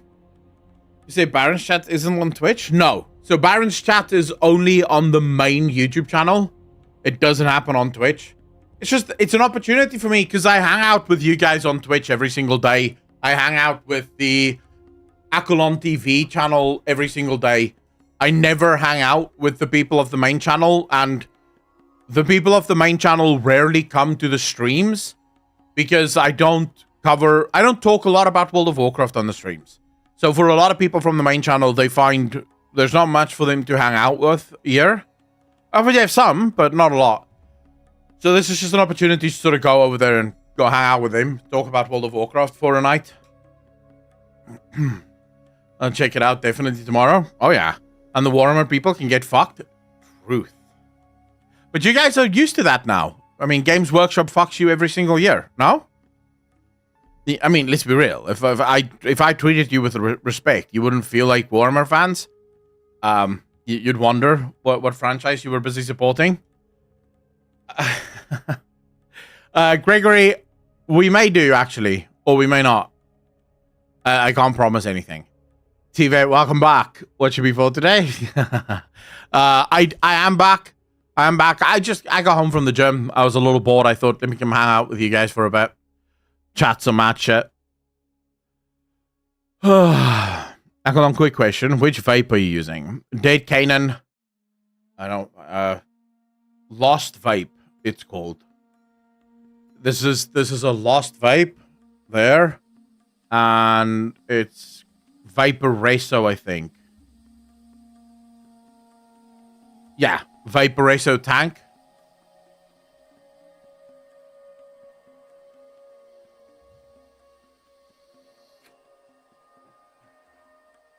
It works. It does the job. Jim didn't hire him. 220? I don't know what that means. What does 220 mean? I have no fucking idea. It uses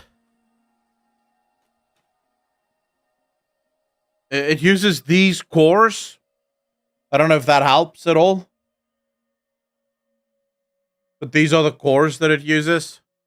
So I'm not... Wait, let me see if I have it. Let me see. Hold up.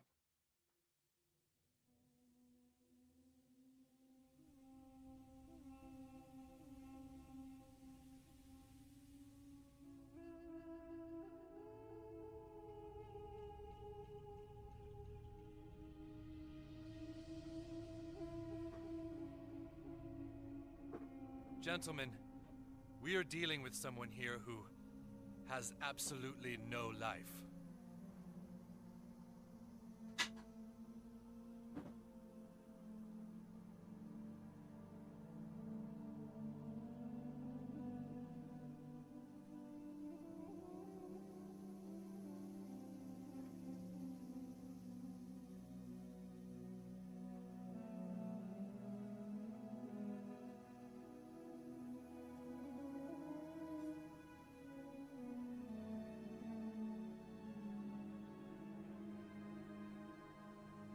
No. I think it's downstairs. I could have sworn it was up here. I don't really use it anywhere else.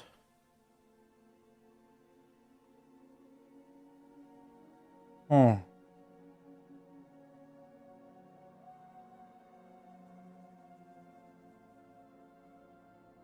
Fuck, I think it's downstairs. But yeah, I don't know. It may be, because it's a bigger tank. It's not a small tank. So it might actually be 220 moles. I'm not sure. Genuinely can't tell you.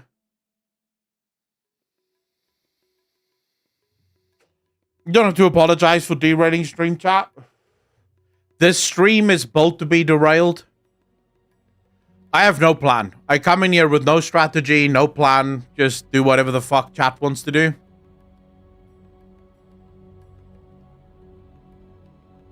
Boy, would I be fucked if I had to do planning for streams.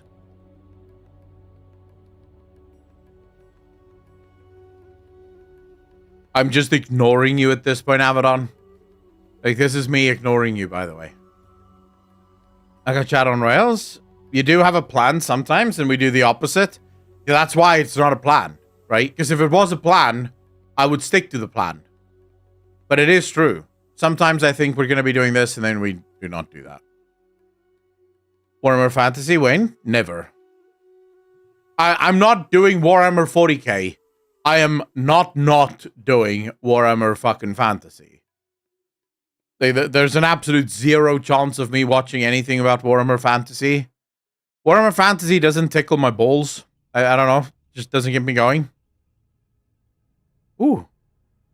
I can't show you guys this, but right now on my screen, there's a really hot chick dancing. Can't show you because the music will probably get copyrighted. But just know, like, I want you to know that I'm looking at a really hot chick dancing. Ferorius, you can't see the chick. Why are you going apeshit? I decided that it's time I actually buy myself a real vape and stop wasting money on the one-time use ones, so I thought I'd ask. DK, and I can't recommend it enough. The one-time use ones is just... It's such bullshit. It is such bullshit. So we can see the reflection in your glasses. Do you want to see it?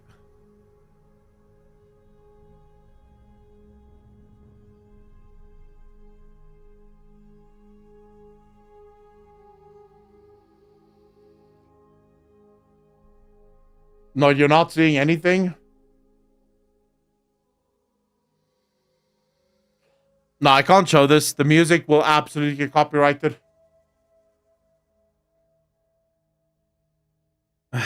The music will get copyrighted. I can't show this.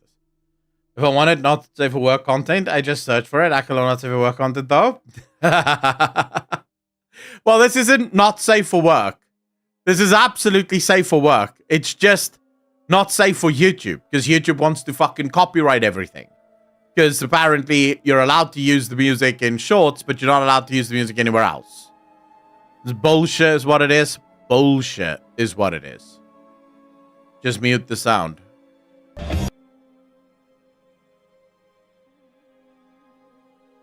Yeah, we could probably do that. Huh.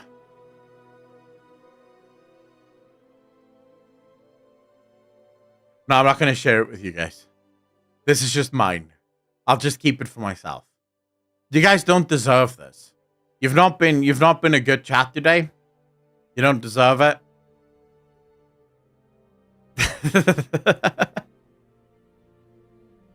You don't deserve it, chat. You have to work for it. That's what you have to do. You have to work for it. When's the last time you guys went to the fucking gym? I deserve this because I was just at the gym. I made the rules myself.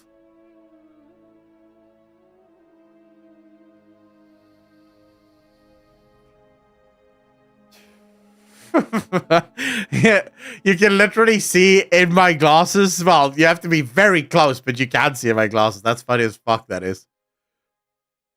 You need a hot girl dancing, by the way. Guys need hot girls dancing? What are you saying? What if I have weights at home? Do you use the weights at home? Like, be honest. Do you use the weights at home?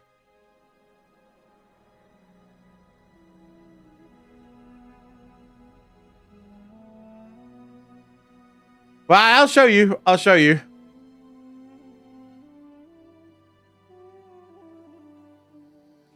It's dancing. What the fuck is this? If this isn't dancing, then what the hell is this? What's she doing? Walking? Funny? Because if she was walking, I would say she's probably disabled. Because that's a very weird way to walk. But if she's dancing, you would go, yeah, okay, that seems fine. You know, she looks like she's dancing. Looks like a cheerleader. They are cheerleaders. They work at some, I think it's baseball. From what I can tell from the pitch, it looks like baseball. You can see it here. They do this all the time. I don't know what the fuck is wrong in Japan, but for some reason, the sport isn't good enough for people to just go for the sport. So instead, they have these girls that just dance the whole time. Like, literally the whole fucking time. It looks like these girls are dancing. So I don't think that most of the people there are actually there because they want to watch the baseball. I think they're there because they want to watch the girls be freaky and shit. And now look at this. I've watched 2 girls cheerlead, and now it's just going to be fucking girls dancing on my entire shorts feed. Because YouTube thinks this works. Are you saying you don't want hot girls at your sporting events? Not really. When I'm watching sport, I'm watching sport for sport. You know, I want to watch the sport. I don't want to watch a hot chick. I want to watch the sport. If I want to watch a hot chick, I'll watch a hot chick. You know? I don't know who this is. She's not dancing, though. I don't know what he's doing.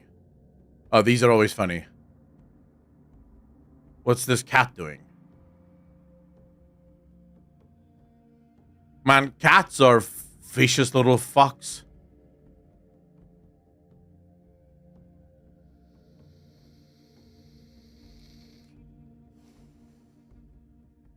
Look at this thing go. He's hunting.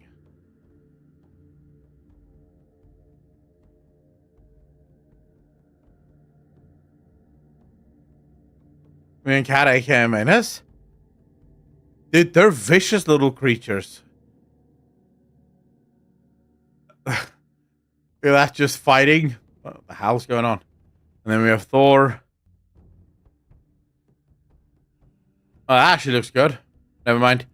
We fixed my algorithm, finally. Don't pretend this isn't your usual feed. It really isn't. It really isn't. The thing is, looking at, like, those girls dancing, if you're doing it, they... How many of those can you watch before you get bored as fuck? Because I think my limit would be 2 or 3. My favorite thing to watch when it comes to shorts and also Instagram reels is fails. People falling or people slipping on ice or people... Like, anything that goes wrong, bro, I will watch the whole day. I will watch the whole fucking day. But hot chicks dancing or, like, I get super bored. Like, you see one girl that's hot, you go, oh, wow, she's hot. And then you see the next girl that's hot, and you go, oh, well, she's hot. And then you see the third girl, and you're like, fuck me. Okay, never mind. This is enough now. It's boring. No. Give me people falling on ice, or give me people just falling in general. I'm all over that shit. Moa, how you doing?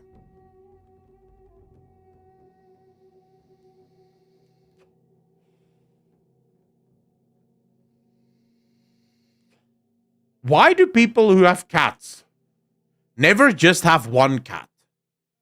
Like, dog owners will most often just have one doggo. But cat people always have, like, 5 cats. It's never like, oh, I just have the one cat. No, it's like 5. What about a hot chick falling on ice? No. We don't want to... No. We don't want the hot girls to get hurt. What are you talking about, psycho? I'm not a psycho. We have indoor cats. You gotta have 2. Otherwise, they turn crazy. I have just 1 cat because most cats want company. I am so glad I do not own cats. I have to, so they can keep each other company while I work. Guys, if you want to watch hot girls, you do that. Keep them separate from the other entertainment. My wife adopted our third. The second followed our dog we had a while ago. Okay. Cats are easy. They take care of themselves. Yeah, I guess. But then... never mind. It's fine. Some people like animals. That's fine. Always had cats I can't live without. I can live without pets. I can absolutely live without pets. Not if you live in South Africa, Aragast. If you have a large enough yard, you don't need to walk your dogs. They walk themselves just around the yard. It's fine. But, yeah, they're a lot of work. That is true. But then cats also, yeah, I don't know. I don't know. I'm just different, I guess. I'm both different. The only way I will ever have pets is if I happen to marry a woman that wants pets. Or when I have kids and they want pets, then I will have to have pets. But if I'm lucky, I marry a girl who also doesn't want pets, and my kids also don't want pets. That will be the luckiest day of my life. Like, that will be the day where I go, thank you. Thank you. I'm so happy. But the box says otherwise. Mine bring me dead rats. My cat catches baby ducklings from the nearby lake. Dude, that's horrible. Get a dog, that's how you meet your wife? No, that's how you don't meet your wife, because you met her because she was probably walking her doggo as well. Here is my nightmare. Okay, so it will be one thing if I get a girlfriend that really likes pets. That'll be one thing. That's fine. I can suck it up. I've had pets my entire life because my whole family is obsessed with pets except for me. But if I had to marry a woman that wants to sleep with her pets in the bed, right? Like, so the doggos are in the bed with her or the cats are... Dude.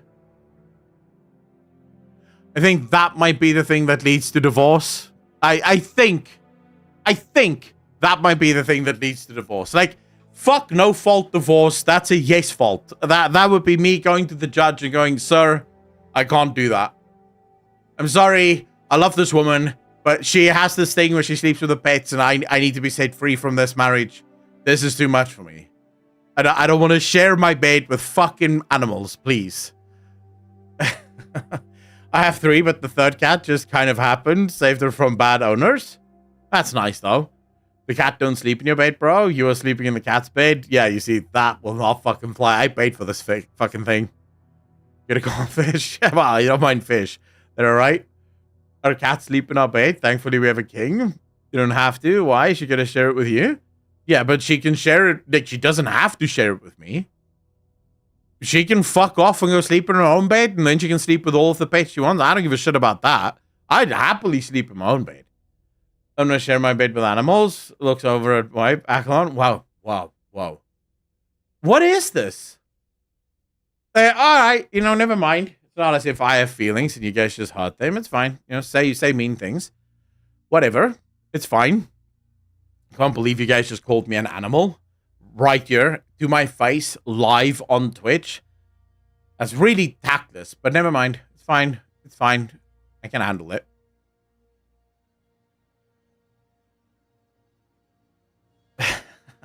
Have a dog, but he knows he can't go to my bedroom or bathroom.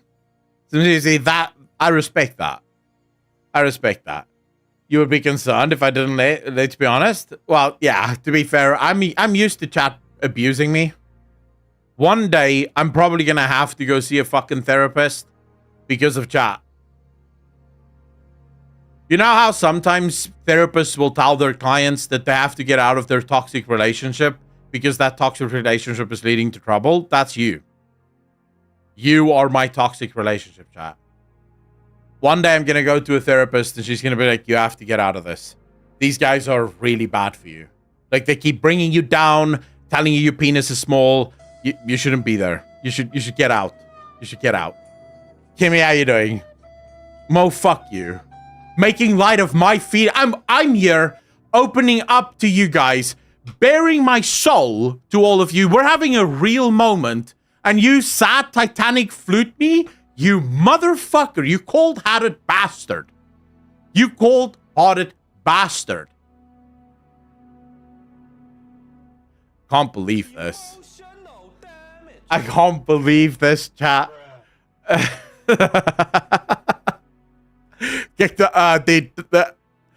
I would be the worst patient for any therapist.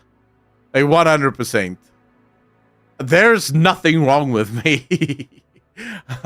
I think I am the most perfectly balanced human being there is. I think so. Personally, I like dust hunts. They're cute, though. Going to school for drama has paid off. True. I'm a phenomenal actor. You put weird things on pizza, so something must be wrong? No, I put the right things on pizza. That's how it begins. That explains a lot. Just don't say this to the therapist. I don't have a therapist. I don't need one. I'm perfectly happy just the way that I am. the people who think they don't need therapy are the most likely to need it. Dude, but what the fuck would I need the therapy for? Like, okay, so how did you guys know that you needed therapy? If you guys are in therapy, what was wrong with you that you went, bro, I'm fucked. I need some help here because I'm not going to sort this shit out on my own.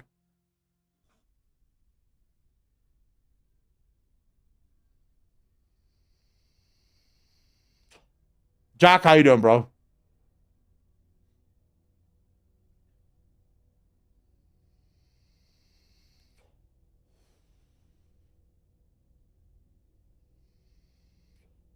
I mean, I wake up every single day.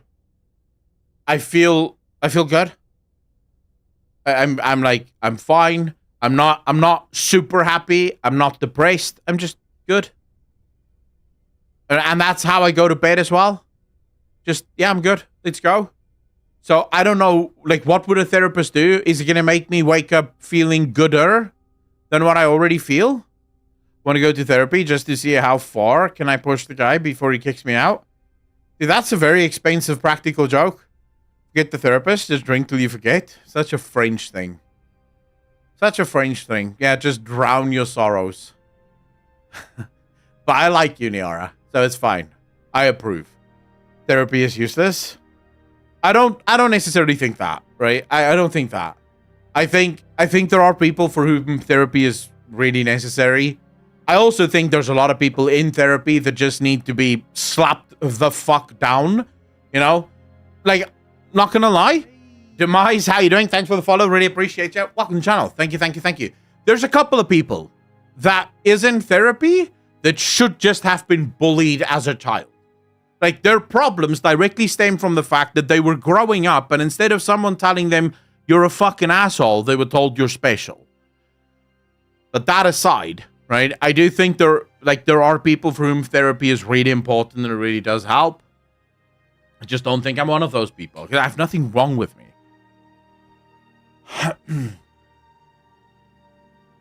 There's the fucker called Alec. Who the hell is that?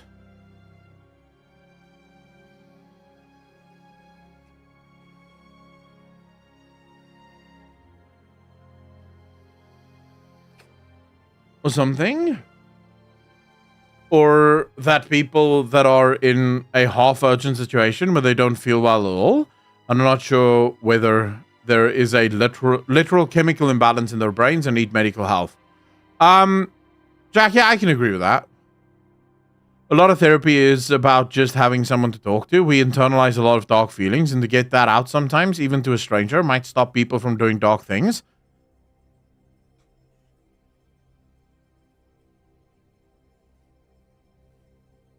But now, legitimately, here's the problem, okay? If I went to a therapist and they asked, so how was your week? My answer would be, it was fine. And I would not actually be lying. I swear I would not be lying. Like, if they asked me, okay, what did you do on Monday? I woke up, I showered, I had coffee, I streamed, I went to the gym, I came home, I made dinner, I ate, I watched some Criminal Minds, and then I went to sleep. I did the same thing on Tuesday, and I'll say the same for Wednesday, and for Thursday, and now I'm here. So it was a fine week. Like, what the fuck else am I gonna say? There's nothing else to say.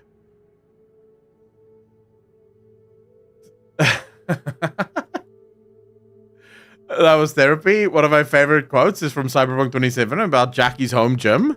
He used to say, barbells are the best listeners. They understand all your problems and never give you gonk advice. True.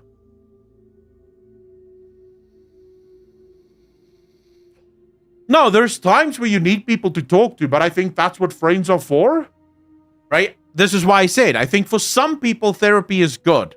But I think that for most people, just having a friend, you know, or like people that you're close to that you can actually like talk to when you need it. That's all you need, right? You don't really need anyone else. I don't think you need to go get a therapist just so that you can talk about some shit that you don't know exactly how to navigate or deal with. Because yeah, I feel like at that point, why are you paying a professional for something that a friend could do? Like if your friend can't help you, then yeah, go see a therapist maybe. therapist. The therapist doesn't really do anything at all. There's a lot of frauds and a lot of good therapists too. The good ones will take what you just said and pry more information to see potential problems. There's literally no other potential information to fucking pry.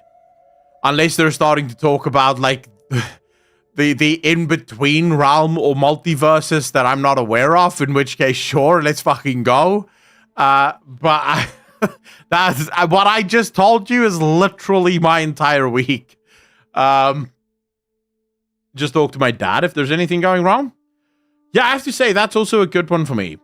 Usually if I do have like some serious shit, I'll either talk to my brother or I'll talk to my dad.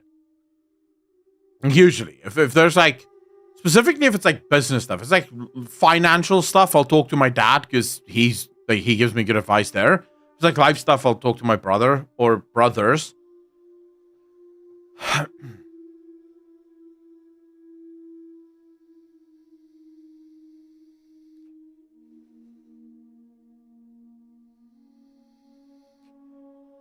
Also, I think it depends, right? So,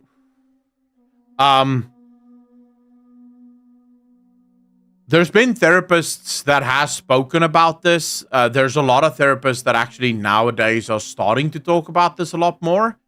So, therapy, as far as therapists go, they're trained to really provide therapy for women, right? So, the whole therapeutic system, the whole system of therapy was designed in order to help women.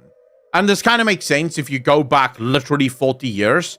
If you were a man, it was considered to be weak to go to a therapist.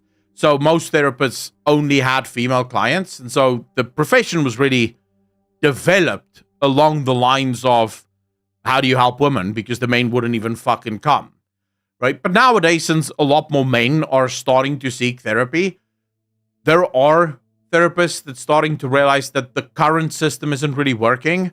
Therapists aren't allowed to give you advice. And as it turns out, when men speak, they kind of want fucking advice, right? Men don't really just want to sit there and talk about their feelings. And they've actually found that one of the best ways for men to experience therapy was to put a group of men in a room and give them something to fix. So they actually found that if you take a group of men, you put them in a room and you give them like an engine to fix, they'll all turn to the engine and they'll start working on the engine, just fiddling and shit. And then they'll start talking about problems and sort of, bantering back and forth about their problems. And that's how they sort out their issues, is just sort of while doing something, talking about it and talking it out and sort of making jokes about it. But men in general want advice. If I'm coming to you, so this is actually something that would be a big problem for me. If I came to you and I told you about my problem, and you just sat there and went, oh, I hear you. So how did that make you feel? I would lose my fucking brain. It's like, wait, I just told you, like, do you have anything to say about, like, how can I deal with this? Oh, no, I'm not here to give you advice. I'm just here to listen. But like, bro, I don't need you to fucking listen. I can listen to myself. I have already gone through this problem. I don't know what the solution is to the problem. So explain to me, how the fuck do I fix this fucking problem?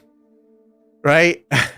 I need a solution to the problem. I don't need to talk about the problem. I'm just telling you the problem so that you can give me a better solution. It's the only reason I'm here. So when I went on the plane and started panicking, I rationalized it myself, and the job was a good one. As a guy, it's hard to access an emotional state since we're repeatedly told to man up and suppress emotions. The thing is,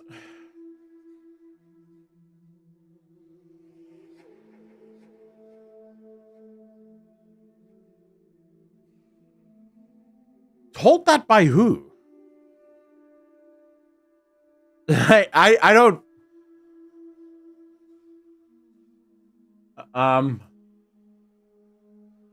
I don't cry ever. And I don't cry because I've been told, oh, don't cry. I don't cry because I don't see the fucking point. Like, if you're crying about a problem, you're not fixing the fucking problem. You're just sitting there crying. You're pissing about nothing. Like, get over it and fix the problem. I see crying as a waste of time. Why are you taking a time out? Why didn't you just solve the problem? Clearly something's wrong. Do something about it, you know? So I don't cry because I genuinely have... Dude, the last time I cried...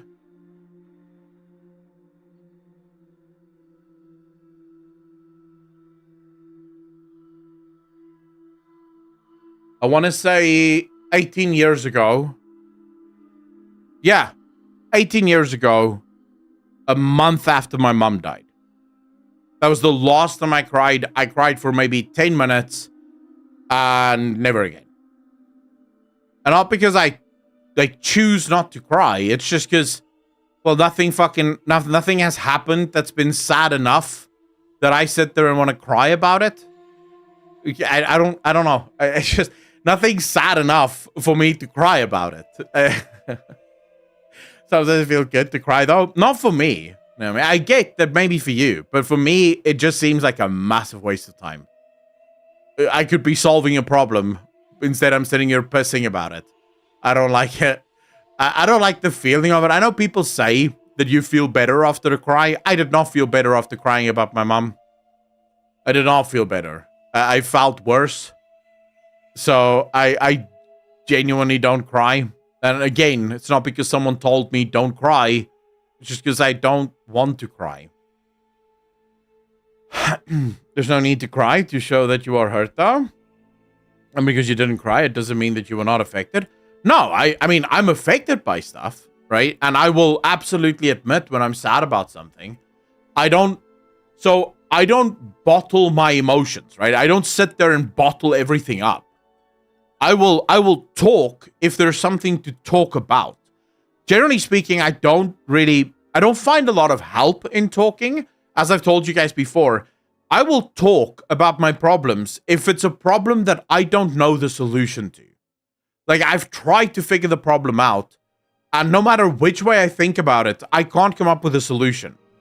That's when I'll talk about the problem, because I need a different perspective, right? Maybe someone else that isn't me, that isn't directly involved, can give me some objective thing. So, for example, I'll go to Apocalypse and I'll tell him the story because he's objective, right? He's not part of this right now. So maybe he can come with a perspective that I couldn't think about because I'm in the middle of the thing. But for the most part, most of my troubles, if it happens, I can sort it out myself. So I just take a bit of time, think about it, and come up with a solution. And I find that to be perfectly viable. Sometimes you do need someone to talk to you, though, even if you don't talk back.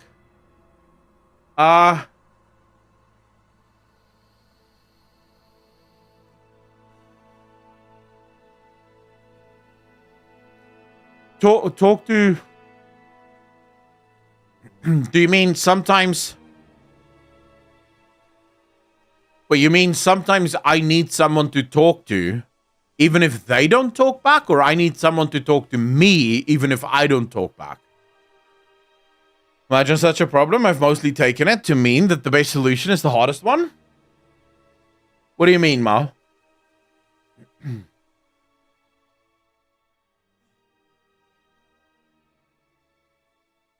Sometimes you need someone to talk to you, even if you don't reply, like snapping you out of your shit.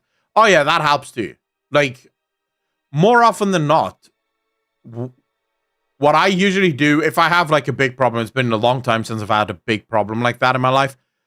But if I have like a seriously big problem, it'll take me a while, right? I'll have to work through it, and it can take a couple of days.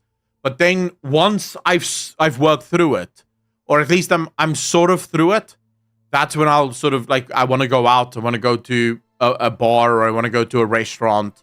And I don't want to talk about the problem. I just want to have fun, right? I just want my mind to go off it so I can have fun for an evening. And then usually you feel better afterwards. You said you're talking about the problem you don't know how to solve, that you need a different perspective. Yeah. So, it's just the biggest heartbreak that a man can experience. Your girlfriend leaves you, right? You've been dating for about 2 years, and she literally drops you like this. No explanation, nothing. She texts you and she says, look, it's over. I'm leaving you.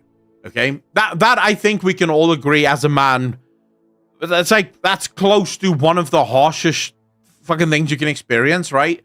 That's not a great feeling, and that fucks you up for quite a while. Usually the problem there is because you're in it, it's oftentimes very hard to get through that. And so, like, when that happened to me, this was a few years ago, but when that happened to me, I ultimately needed a friend, right? So I phoned up one of my friends. We went out.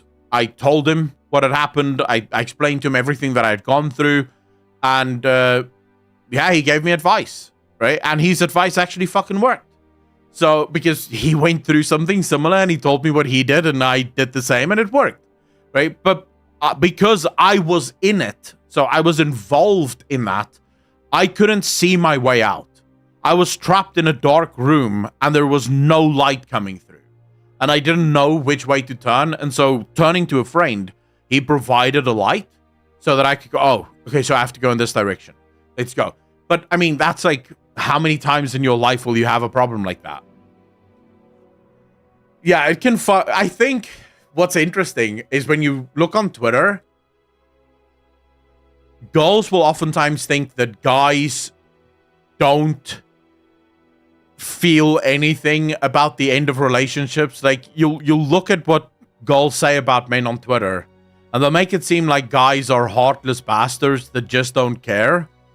But I can tell you, as a guy, you have no idea how badly a breakup fucks up a guy. You have no idea. You have no fucking clue how terrible breakups are for guys. Like, none. It is ridiculous. And just because guys don't sit there and fucking cry about the breakup doesn't mean that they're not in absolute fucking tatters over the breakup. Like, trust me. Guys will put on a friendly face and they'll sort of, just force themselves through, but inside they're broken. Yeah, it is rough. Trust me, as a guy that's had a bunch of friends and myself go through this shit, guys take it hard. The one time I didn't even care if she left anymore. Yeah, but that's a different thing, dude. Like, come on, fucking hell. If you don't really care about the girl anymore, then she's kind of doing you a favor. I've had that as well. I once had a girlfriend for just over 6 months. And she, after, I think it was 6.5 months or some shit. And she texted me. She was like, I don't think this is working. And genuinely, my first thought was, thank fuck. I literally sat next to my friend at the time and I was like, dude, let's go drinking. I was so glad when she said that, because I was no longer feeling anything. She was kind of annoying. And I was getting ready to break up with her. And so when she said it's no longer working for her, and then I found out she actually met another guy, and that's why it wasn't working for her anymore. And also that's why it got boring, but never mind that. I was just so glad that she finally called it off. And I was like, oh, okay, cool. I can relax now. My best friend is in a toxic relationship. He tries to break up since August last year. Believe me, I know. Wait, why is he trying to break up, Naomi? Why doesn't he just break up?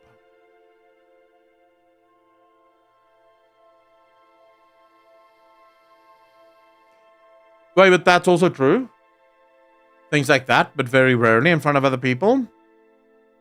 Dude, how do we go from watching hot chicks dancing to deep conversation about mental health? Psycho, is this your first Accolon stream? In about half an hour, we'll be talking about dicks. Guaranteed, you have no idea, bro. Someone who leaves this stream right now to quickly go make a cup of coffee might come back to a completely new conversation. So, foreskins, what's the take? And that's when they sit down like, what the fuck? I thought we were just talking about relationships. What the hell's going on? Like, in this stream, you have to be on point the whole time. You can't leave. Because if you leave, you will come back to something completely different. Have you planned a dick segment in the stream? No, but it usually leads to a dick segment. Let's be real. We always talk about dicks at some point. Your dick is not massive, Avedon. I've looked and I couldn't even see it.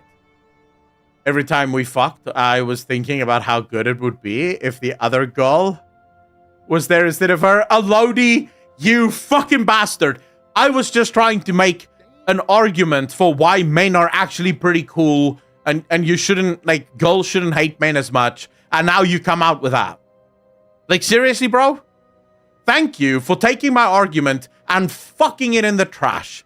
I appreciate that, sir.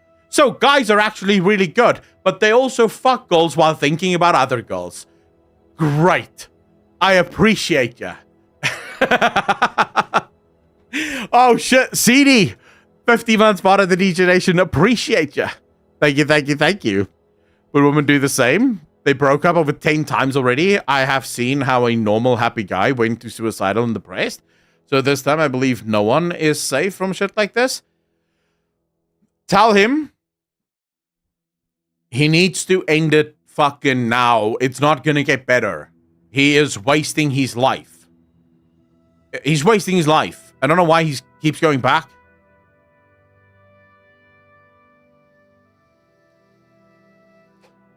Naomi, just in your defense, I'm a bit of a cunt and the relationship was all but over.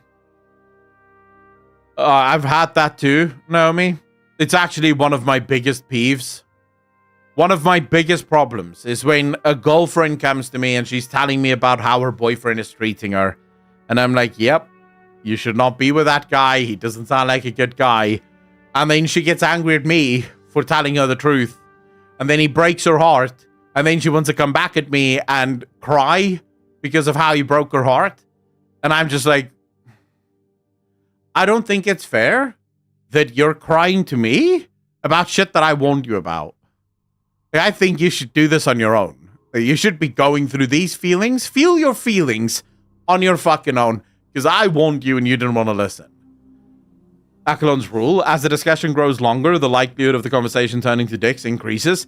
Well, who doesn't like talking about penises?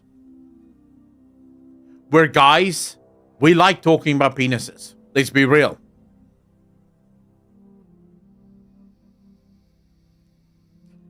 Oh yeah, Apocalypse isn't wrong there. No, I mean, if you really wanted to do him a solid.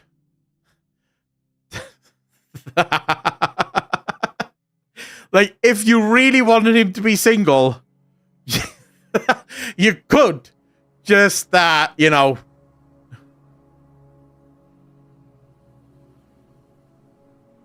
You could smile like a donut for him. That will end that relationship right quick.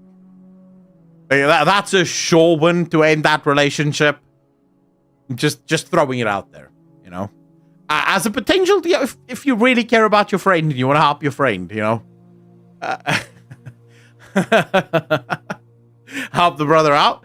Mine is going to get bigger with all the hormones I'm getting. Oh, shit. I mean, I wouldn't throw it at him. Holy shit. Yeah, I mean, hey, you know. That is definitely one way. And that is sadly just something I would not do for a friend. That is a bullet that I would not take for a friend.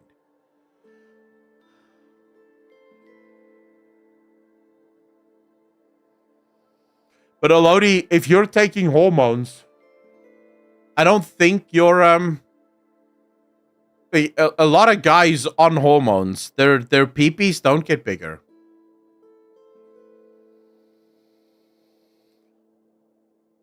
It gets a little smaller, actually. It can get a little smaller. Speaking of main Akalon, what's your honest opinion on the Roman Empire? I was literally watching a video last night about the fall of the Roman Empire and the emperors that led to the fall of the Roman Empire.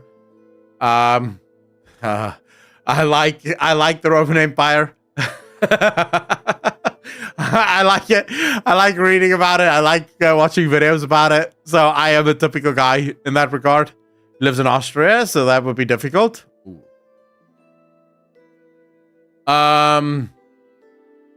Send them nudes. Yeah, but make sure that she sees them. So wait until she's with him. And then you send it. And then you go, thank you so much for the other night, babe. That's the one. He will not even be able to fucking explain. Like, there will be no explanations. She reads that on his phone, and holy fuck. There is no way you explain that. You're actually scared she will kill you. Oh, shit. What's interesting here, Naomi, is that not once did you say that you don't actually want to do those things for him. You've just come up with reasons why you can't do those things for him. So, I'd say he's fine. If he gets out of that relationship, he's got a nice girlfriend waiting for him in Germany. You should probably tell him that. I'm trying to hold up. I'm looking for a meme.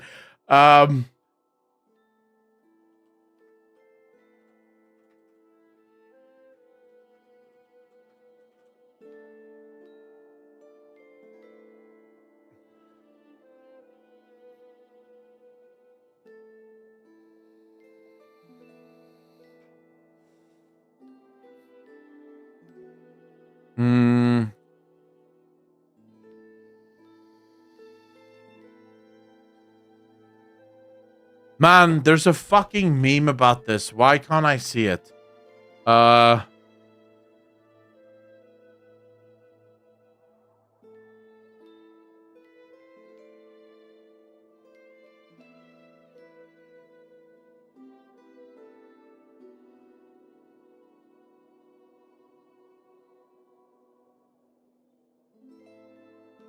not gonna find it now, am I?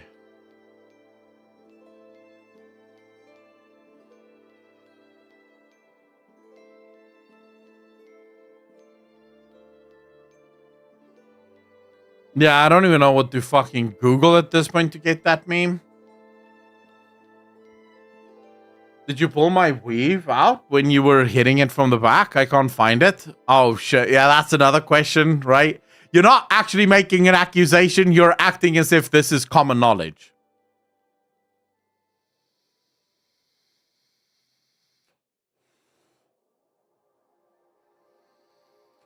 Dude, not gonna lie.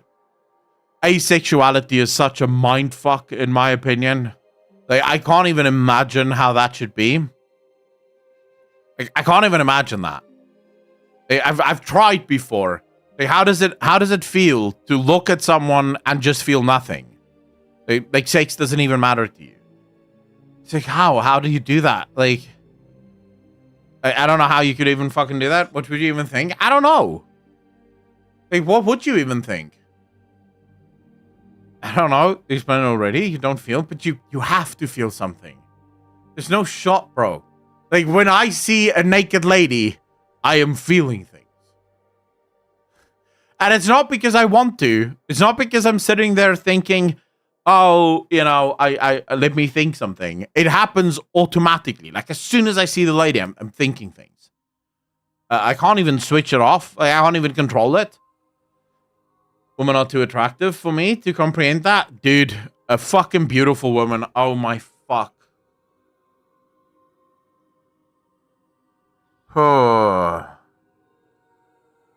It is the most unfair shit you could imagine, man. Like, it is not even fucking fair. It's not even fair. When you see a beautiful girl walk in and you're just like,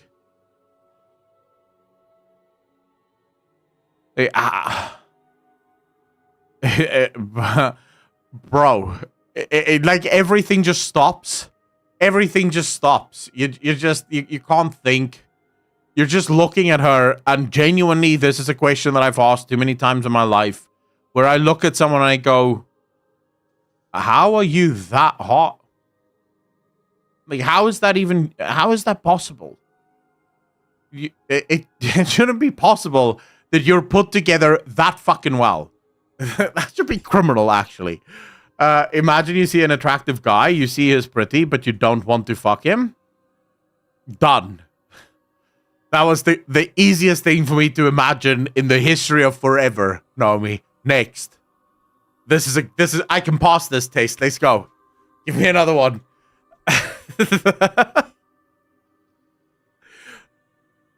I mean, in general, though, from average looking on up, women are just attractive. Dude, that it doesn't even have to be the hottest woman you've ever seen. Doesn't even have to be the hottest woman you've ever seen. It just needs to be, actually, as long as she doesn't look like a little dragon, she's fine. You know? Henry Cavill is that guy for Echo? Actually, no. No. No, Henry Cavill is cool, but I have in no way, shape, or form ever looked at Henry Cavill and thought, ooh. No. I'm still looking for this fucking meme, by the way. Maybe you don't want to fuck him, but you want to be fucked by him. I don't, like, what the fuck? Yeah, what? That's a little worse, actually. Like, fucking a guy is a little gay. Getting fucked by a guy is super gay. Like, that is queer eye for a straight guy gay. That's not even, at that point, there's no arguments to be made about, I was just experimenting, I was just trying something. That's like, oh yeah, there we go. You did this. So you have socks on, it's not gay.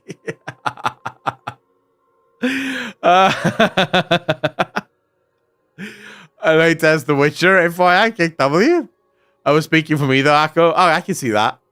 This is a fucking great stream. Shimmy, how you doing? Still looking for the fucking meme though.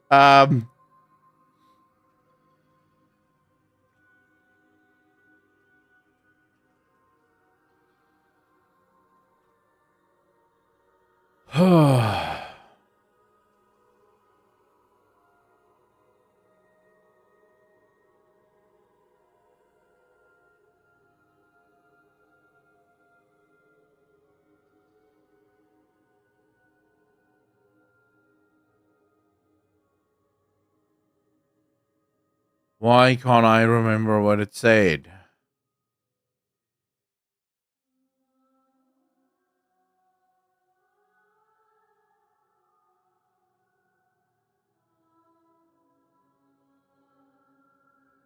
No, if it ever pops up on on any of my apps again, I'll save it immediately, and I'll show it to you because yeah, I can't find that fucking meme now.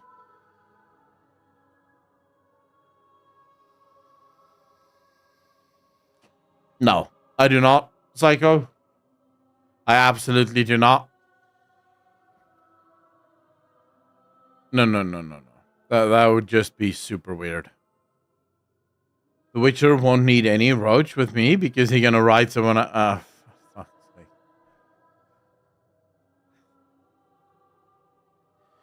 I love how girls pretend that it's only guys who objectify women, but then you spend 5 minutes talking to women and you realize most hot men are literally just a walking dick to most women. Like, bro, they love to pretend like, oh, I hate when men objectify women. But then you talk to girls and you're like, bro, you're just a piece of meat as far as she's concerned. Just call me Cinderfella because I'm getting it.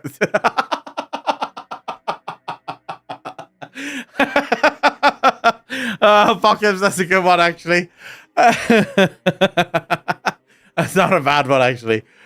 We are worse. I actually do think girls objectify men way more than what men objectify women. I think men are more crude.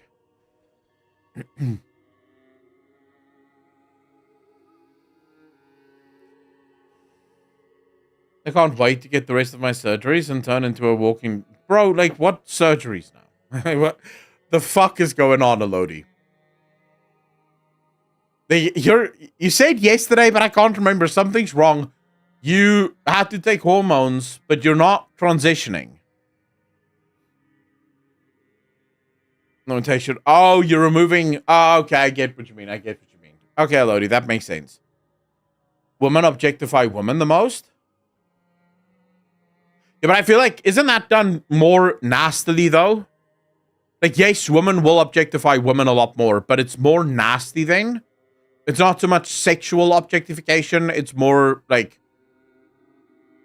being nasty towards other women.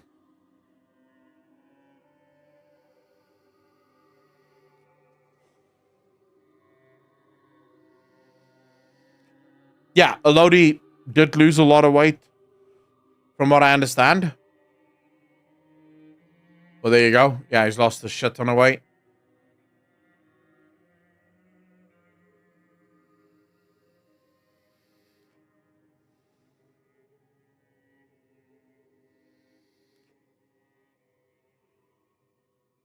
I think that depends on the woman. What do you mean, TJ? Like, how so?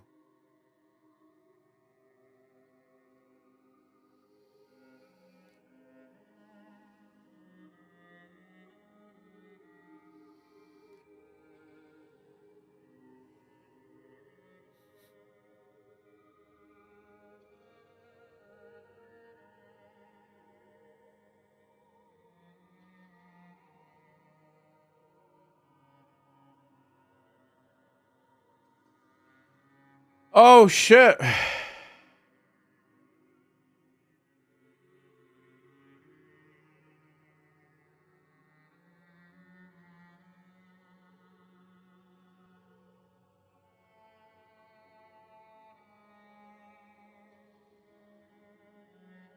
just gonna sit here quietly.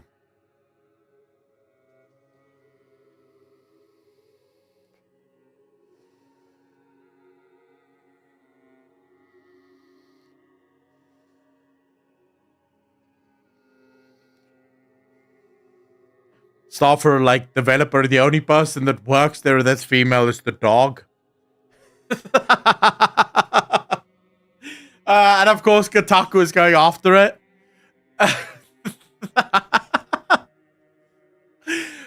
This is funny as fuck, bro. I guess they did. I guess they did. So this is introducing Legacy, Steel and Sorcery, the first game from Notorious Studios. Oh, I want to see this. Hold up. Steel and Legacy.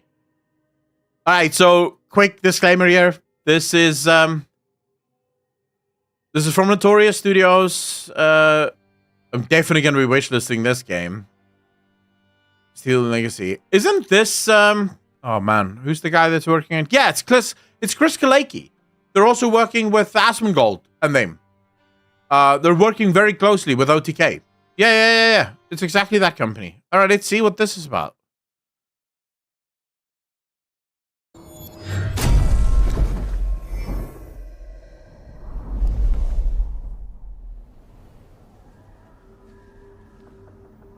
I mean, the world looks good. It looks good graphically.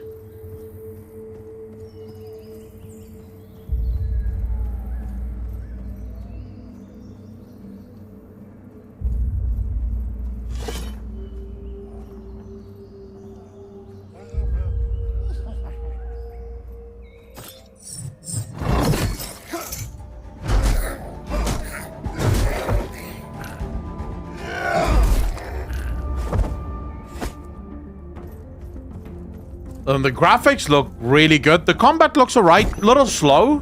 But I'm hoping there's different classes. Like maybe there's faster classes and slower classes.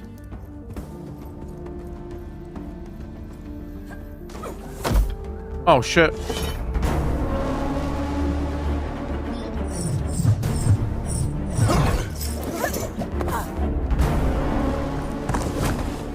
Is this PvP? What the fuck? You can actually break shit? Wow.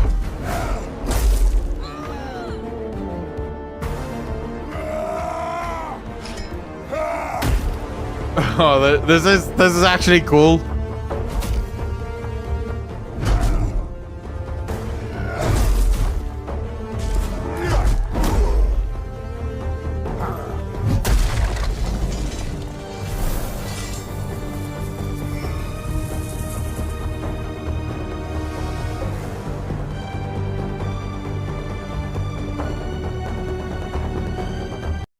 All right, I'm willing, ready, and able.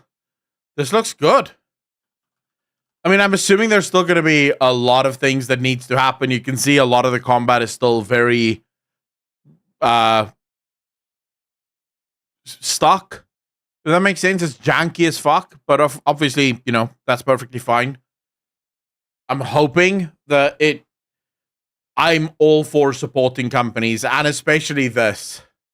Like, this just... this is just the cherry on top. I don't care who works for your studio. As long as they're worth it and they're good at their jobs and they know what they're doing, then I don't give a shit. I don't think studios have to have all women, all men, or a mix of either. As long as it's a good studio and the people that work there are worth it, that's great.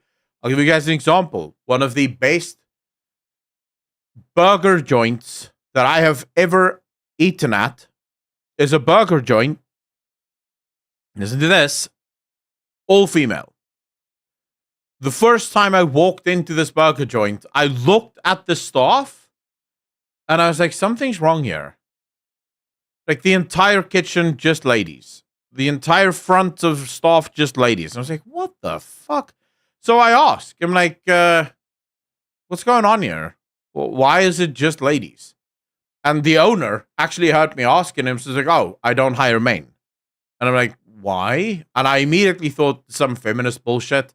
And he's like, well, the problem is that when you have a man working, the women automatically start listening to the man, and the man doesn't want to take instructions from women.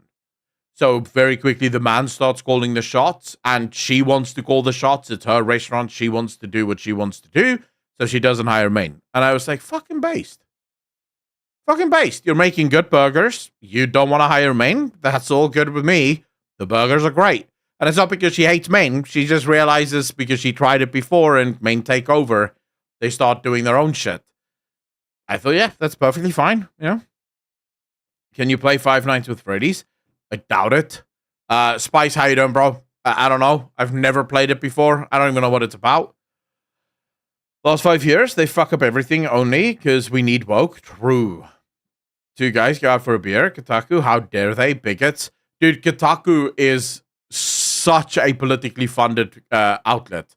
Pretty much all gaming media is just politically funded at this point because they're not really making money. Their articles make no sense. So, for example, Kotaku, a PC Gamer, every single one of these companies absolutely shat on Stellar Blade. They spent months talking about how over-sexualized Stellar Blade is, how porno brain the men are to like Stellar Blade. And then what happens? Hades 2 comes out, and they write the exact opposite. Hades 2 has a bunch of women that is even more sexualized than Stellar Blade. And they're writing about how amazing this game is and how they wish it could be even more sexual. And it's like, what? Why are you like this? What's going on? And the reason, of course, in Hades is because the girls are absolute girl bosses, you know? They're not feminine. They're not cute. No, they're girl bosses. You know, they're fucking units. Like proper bodybuilder girls. And it's like, man, your politics are showing.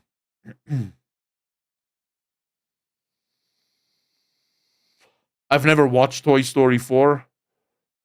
There is certainly a behavior difference between men and women. A lot of women I have seen, when they speak to a male coworker, their tone suddenly turns everything into a question or suggestion.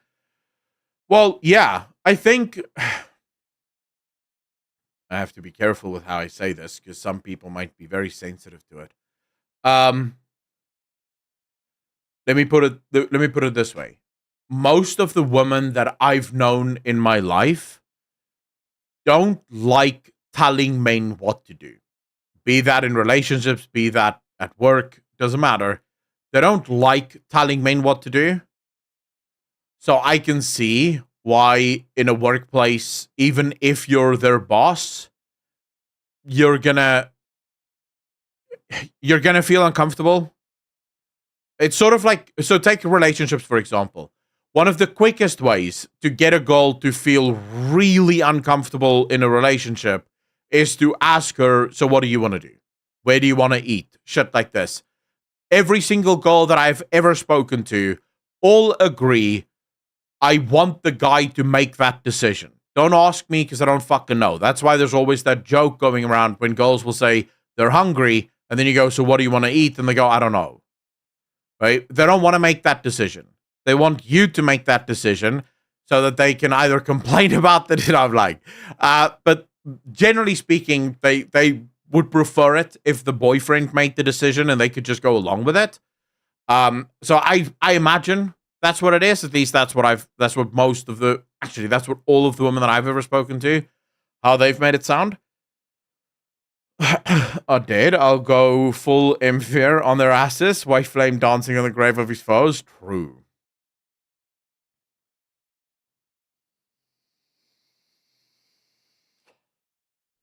So the way that I found like that it works for me, is because it's your girlfriend, right? So you kind of know the food that she likes, and so I'll just pick a place. And if I'm not entirely sure what she's going to be in the mood for, I'll try to go for a place that has like a wide variety. So here in South Africa, we have steakhouses that do like fish and pizza and lasagna and steak and burgers, and they do like a bunch of different foods. So I'll suggest that place because that's the easiest.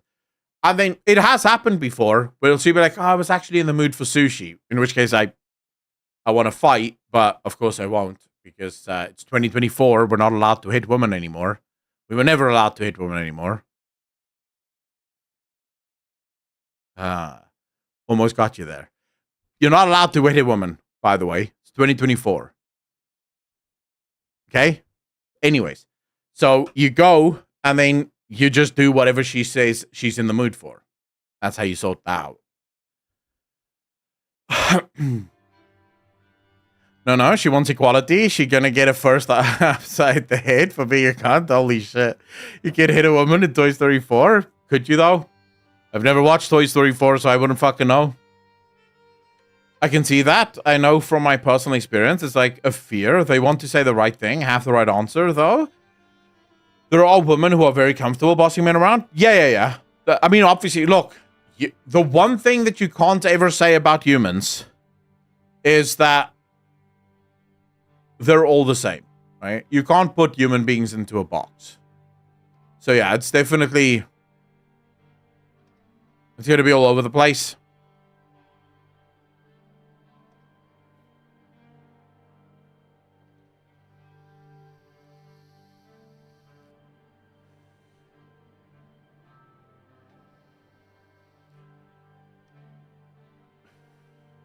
Whoa, backyard waste.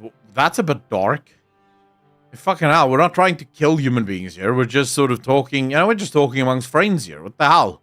Just coming in here with the absolute darkness. Holy shit, that's a bit much. Yeah, no, I mean, it is what it is. At least that's been my experience. And if I look on Twitter and I look at how girls complain when their boyfriends ask them, what do you want to eat tonight? Like, girls don't fucking like that.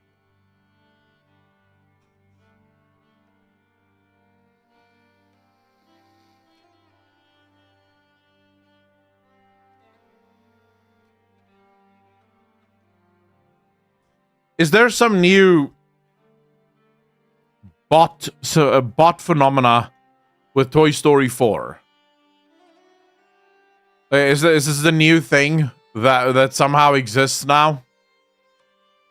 Because I have 3 different fucking NPCs in YouTube chat all talking about Toy Story 4. So I just need to know what the hell is going on.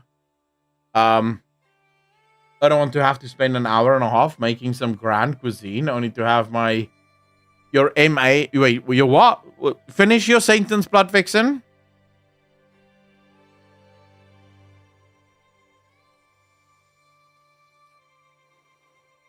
My man say he doesn't want it. So then what do you want your man to say with the food that you make?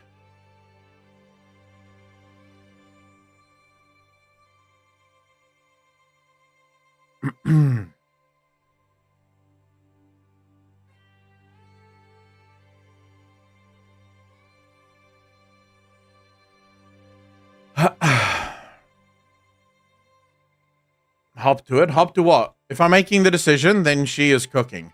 We were wait. We were talking about going out. We were talking about going out to a restaurant. So Why the fuck is she cooking? Did I just have a stroke? I thought we were talking about taking someone out to a restaurant and suddenly someone's cooking. Did I black out and I missed like half the conversation here? So she doesn't get rusty.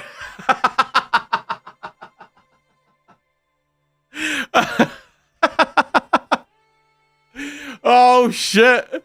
I mean, I guess you don't want to take your girlfriend to a restaurant because you're afraid she'd get rusty in the kitchen. I get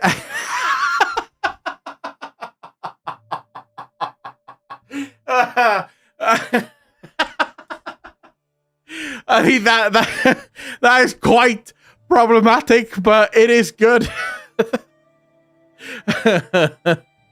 If I'm making the decision, I ain't going out. Why? There's a lot of fun to be had outside. Oh wow, evening stream, anti-rack, how you doing, bro? Little cook. I like cooking though, so I wouldn't let her cook.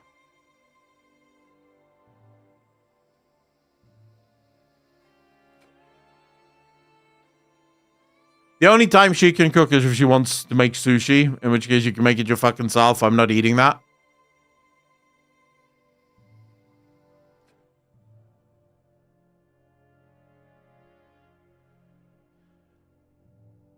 Blue Light, welcome back. Cooking is fine. Doing the dishes blows. I'm literally sitting here, Blue Light, knowing that I have to go cook because I need to eat something at some point today. And that's legitimately where my mind is at right now. I'm sitting here going, man, I'm so in the mood to cook, but those fucking dishes. those dishes is a bitch.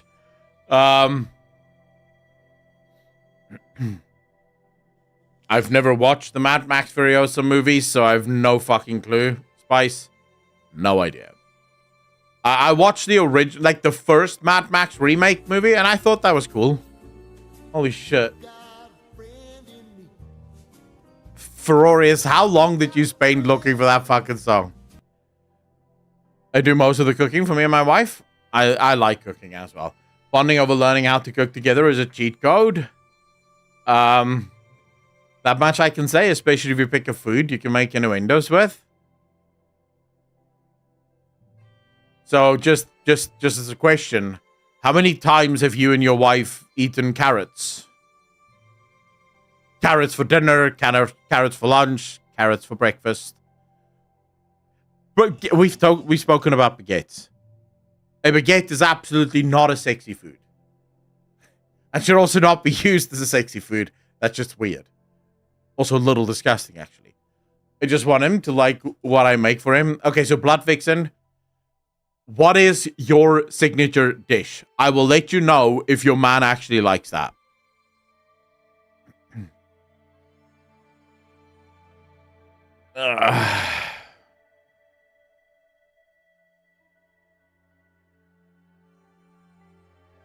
Most men I know like cooking and women I know hate cooking. Really?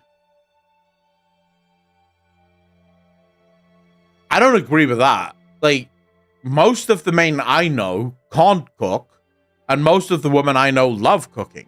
Although I will say, overwhelmingly, most women I know love baking a lot more than cooking. Like, a lot of women find cooking to be boring. Baking is the thing that they're mostly, they like baking, whereas I'm literally the opposite. I love cooking. Baking can suck a dick. I hate baking. I like cooking for people, but the daily cooking, meh. I'm a great cook. Can't do that one at all. Yeah, I don't like baking. Baking is boring as shit. All sausage and turkey with big thighs. Look, I'm just saying, when the two of you are bonding over learning a new thing, it tends to hit that level of romance that just opens her up. Ooh. Ooh. Would you like to revise the wording there before, we get into that? Or are we just going to pretend like you're just going to go over that? Like, skip over it, move on, act as if that wasn't said? Or are we going to, really do this now? Like, what would you like to do? Where would you like to go from here? I'll leave that up to you. T-Vet, take care of yourself. Thank you for trying out. Really appreciate that. Thank you, thank you, thank you. I like cooking, but oftentimes I don't feel like cooking. Yeah, that is usually, although I feel like as long as you keep making new things, it's pretty much always fun to cook. If you're gonna do this, don't eat too much first.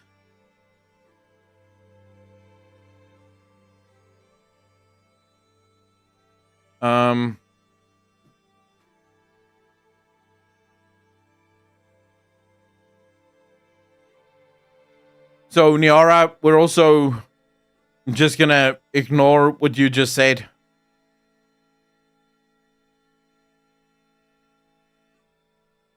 Are we just, yeah, I'll pretend like you guys on speaking right now.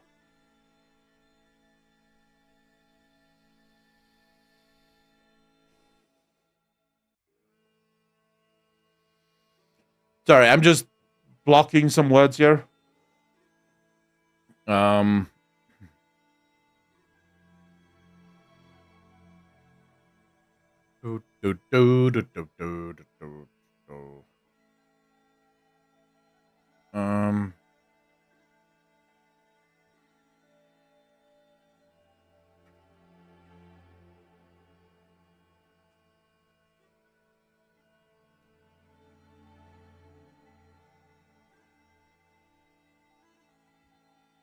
Am I French? Do I sound French? Iconic, how you doing? Niara is French, though. Yes, I'm blocking Toy Story 4. Absolutely. How about the new Dragon Age title, The Veil Guard? Wait, I thought it was called the Dread something. The Dread Wolf or some shit like that. I like making a Southwest pot roast, onion soup mix with spicy banana peppers. That sounds good, Blood Vixen. I think he likes that. I think he would like that.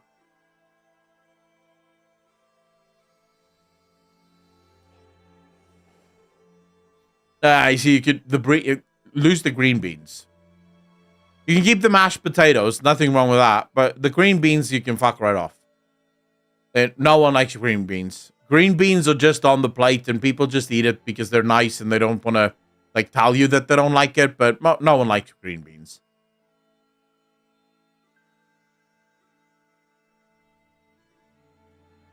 The Woke Wolf, something like that.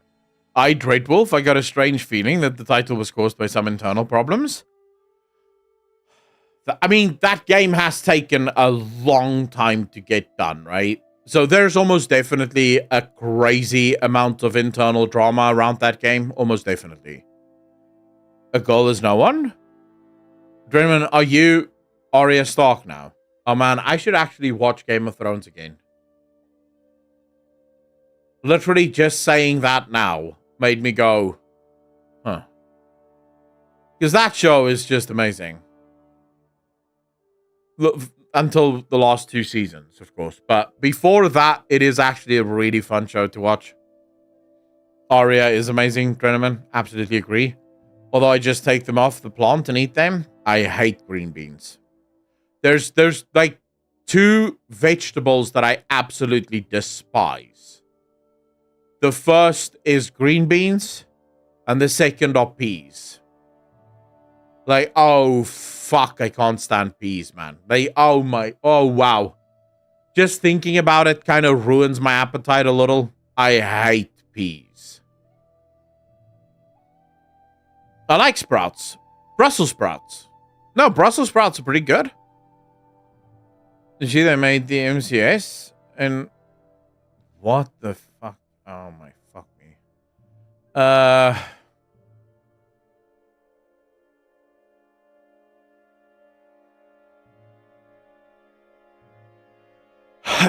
Any pea, any bean, they can fuck right off. You're not supposed to deep fry, mate. Wait, who's deep frying peas? I suspect we don't have the George R. R. Martin book because he is pissed. We don't like... No, I think he's also pissed at the end of Game of Thrones. I like broccoli. Broccoli's good. I like cauliflower, also really good.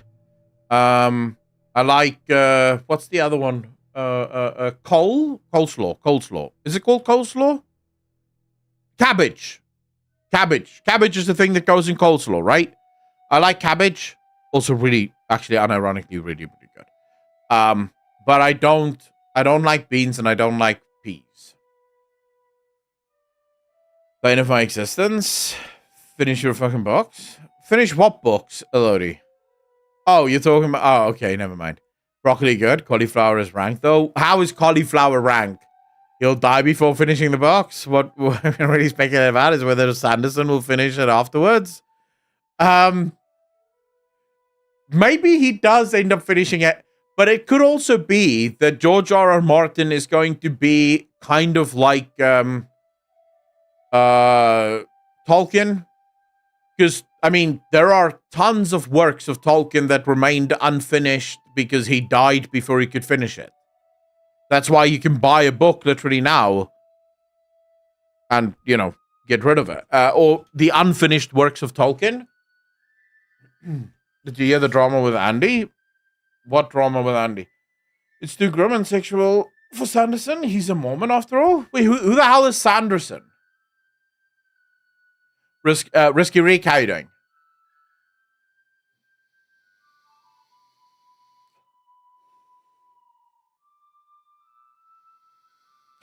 The only vegetable I can't stand is chilies, jalapeno, anything spicy.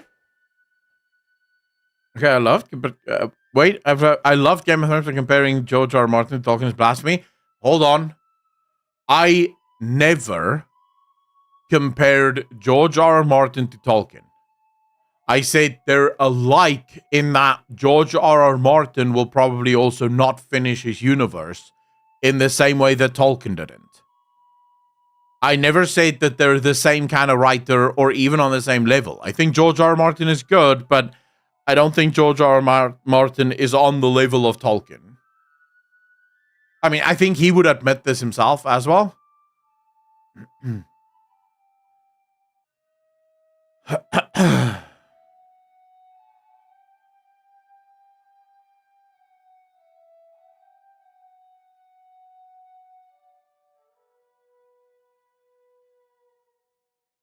George R. Martin has been writing for way too many things lately. Game of Thrones show, the books, Elden Ring, Beauty and the Beast, and now he's working with Pixar too. Do you actually think it is probably slowing him down? But as far as I've heard, he is still actively writing. You know, he's still actively working on the Game of Thrones books. Akalon, you say two names in a sentence, so clearly you were comparing them. Man, that crap annoys me. Yeah, I can only hope that the mods will get rid of the Toy Story bullshit in Twitch chat. Because it is super annoying. But I think that's the point, right? All I can imagine here is it's one guy that doesn't have a life, or it's a group of friends that think that this is a funny thing to do. Which I guess is perfectly fine. If it amuses you, go for it, you know? The last one was kind of funny. The thing is, I have no fucking clue what they're talking about, which is kind of the problem. I think I watched Toy Story when I was a kid. I don't remember shit of Toy Story outside of what I watched as a kid. So I have no fucking idea. Team Buzz, by the way. That's the space dude, right? The guy that thinks he goes to space.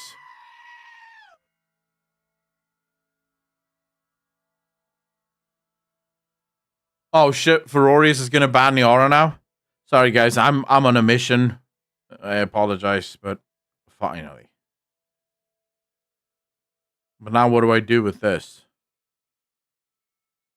I don't think about this now. Fuck. I'm going to step on this at some point. So there's these things that they I can't remember where they came from, but they were used to keep stuff locked or tightened or some shit. But they have like a metal rod, and I've spent the last couple of fucking hours pulling out the metal bit, but now I'm not entirely sure what to do with the metal bit. Naomi, thank you so much for hanging out. Really appreciate it. Take care of yourself. That Zepla isn't able to pay for a subscription for Final Fantasy. I've heard something about that. She said that on Twitter. I don't know. I don't know. It's got a metal thing inside, but I don't know what to do with the metal thing now. Because I know if I throw it on my table, it's gonna fall off my table at some point, and they're gonna fucking step in this thing. In about 2 months from now, I'm gonna have this thing in my foot, and I'm gonna be like, "Fuck! I should not have put this on the table." So I don't know where else to put it. The trash bin is all the way over there, like on the other side of the table. I don't want to go there now. And I know I'm going to forget it. It's fine. I'll figure something out. Why'd you take it out? I was fidgeting. So, yeah, I do that. I fidget a lot. Last night, I'm at church, Bible study. And there's like a lot of people. There's like probably 25, 30 people. And everyone's sitting in like a circle. And everyone is sitting so still. You know, everyone is sitting like quiet as a mouse, just listening to the preacher talk.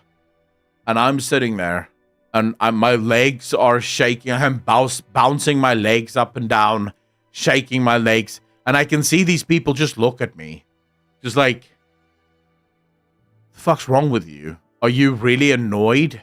You know, are you really not?" Like, why did you come if you're annoyed that you're here?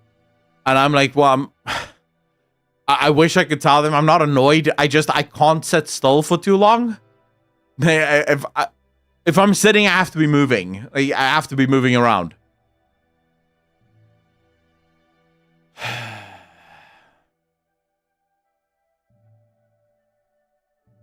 Thank you very much, Ferorius. I appreciate you, man.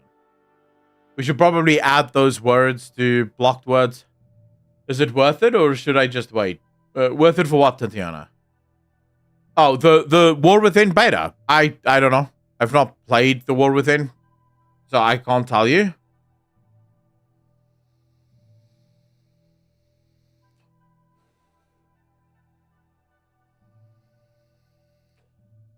I don't know if I have ADHD. I genuinely don't. I was tested when I was very young, and then they said I do have ADHD, and I was on Ritalin for a while. I don't know if that's the name worldwide, but I was on Ritalin for a while, and then I went off Ritalin, and then I was fine, right? I didn't fail or anything. I didn't notice much of a difference, but I just know that I could never. I struggle to sit still for too long. So I don't have a problem with focusing. I can focus. That's not the issue. The issue is if I sit still for too long, I start to feel mega uncomfortable.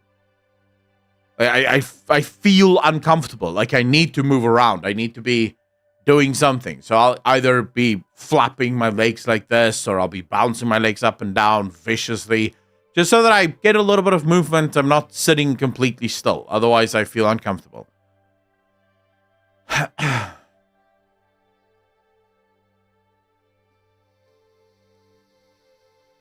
I can see that, Tatiana. Sometimes the quiet can be a little rough. Especially like in a library. Like in a library, it is so quiet that it's too quiet. No, you don't want something to be too loud either, but if it's too quiet, it's like you can almost hear. Like, have you ever heard when you're lying in bed at night, right? And it's super quiet, you almost hear your heartbeat. Like, you can almost hear your heartbeat. That's how fucking quiet it is. That's rough, because then you're just focusing on, like, your breath. Like, everything is super loud suddenly. It's like, holy shit, wait, this is too loud. That's why I always have a fan on, so I don't hear that shit, I just hear the fan.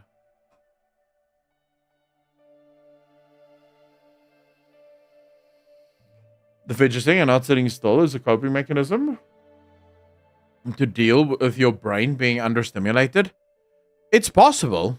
It's possible, but like I said, I've not noticed any differences with it, right? So I'm sort of good.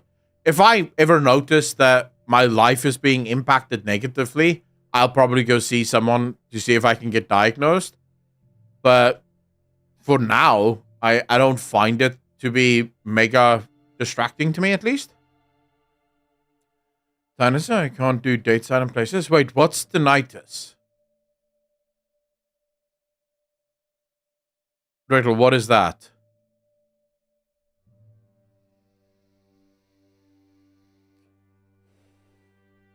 Oh.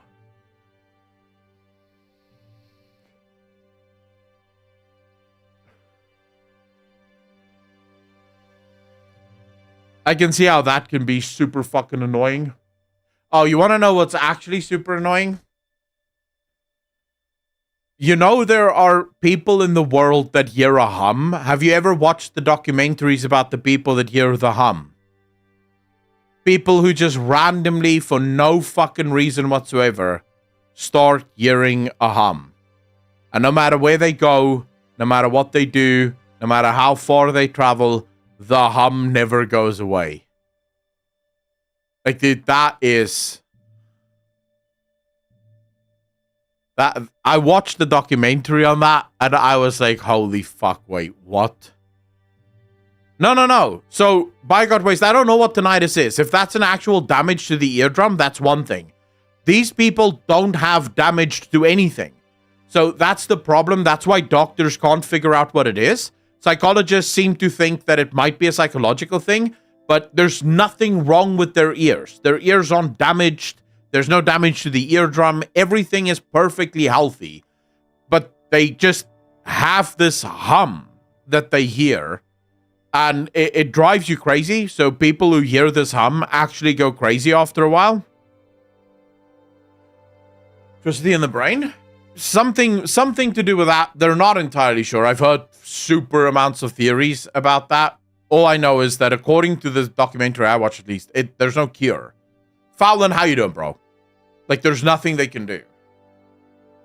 That must be... that must be death, dude.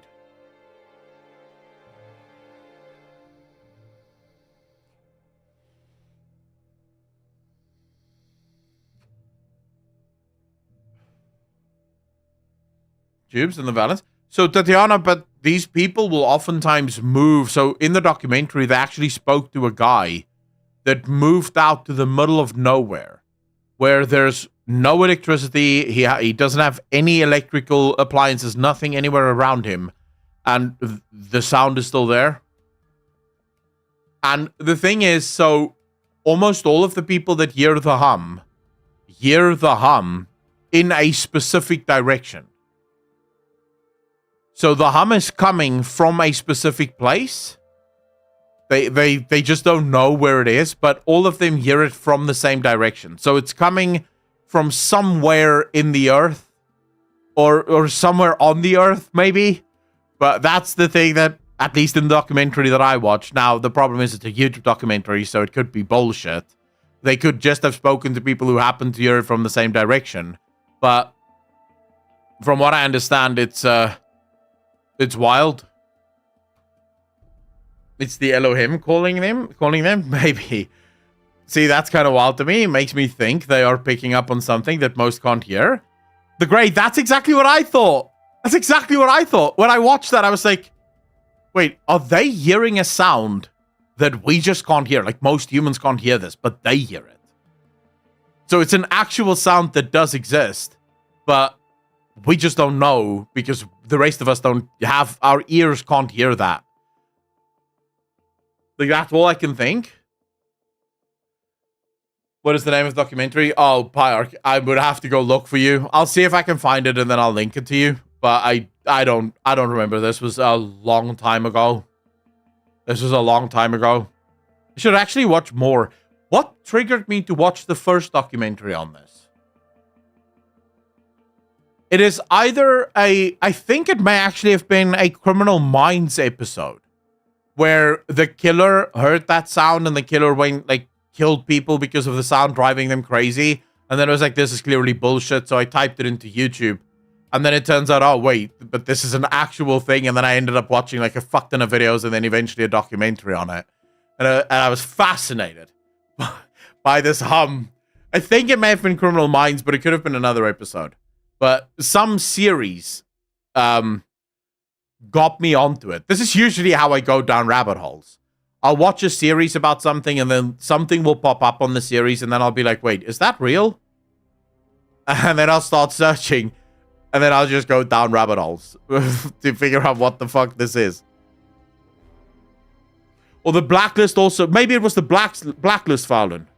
One of those two. Either Criminal Minds or the Blacklist. One of those two was the thing that sent me down that rabbit hole. And then I just went balls deep on the hum.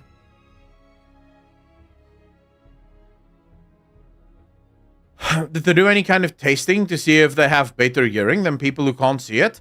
From what I understand, the Grey, they're perfectly normal as far as we can test or see. They're perfectly normal. There's nothing abnormal about them except for the fact that they hear this hum.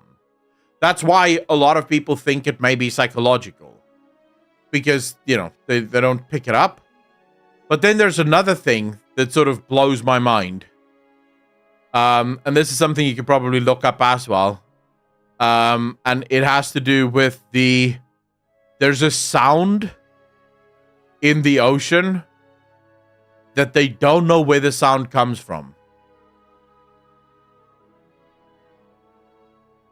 It's a sound that's made that sounds like it could be a giant animal of some kind, but they don't know what animal it is. So they think it may be the lost of a specific species or some shit like that. It may be the bloop.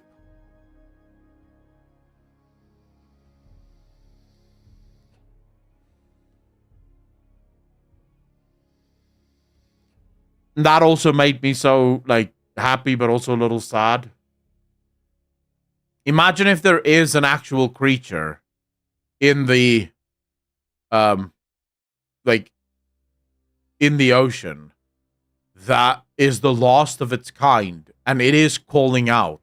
You know, it's calling out for something, for a mate somewhere, and they just don't. The creature doesn't know that they're the last one, so they just keep making this noise over and over and over again, looking. That is sad. You know, that is sad as fuck. Or it could be Cthulhu, in which case, fuck my life. I hope he doesn't find anyone. Senior Habe, how you doing? From what I remember, but now this is, like, do not take my fucking word for this, because like I said, this was a few years ago. But from what I remember, the people heard the hum. All of the people heard it from the same direction, coming from the same direction. But like I said, this is a while ago. So I would take whatever that I would take with a grain of fucking salt. Because I remember something like this, but I could have invented it in my own mind just to make it cooler for myself or something.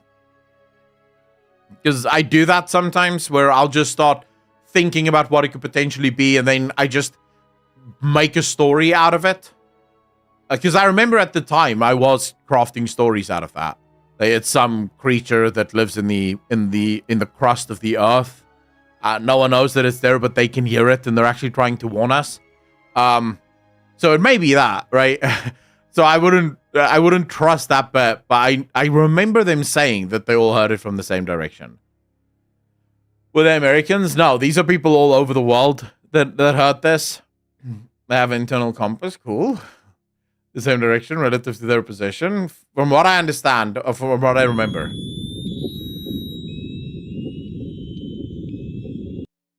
If I may just say, the ocean scares the living shit out of me. Just want to say that. The ocean scares me. I don't like the ocean. I don't know why people go into the ocean, if I'm quite honest with you.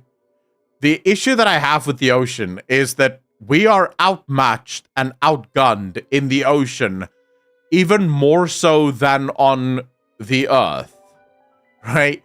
Like, at least on the Earth, we've built guns and stuff that can fuck up anything that wants to kill us. But in the water, if a shark wants to come at you, it wins. Every time it wins. I don't like I don't like the ocean.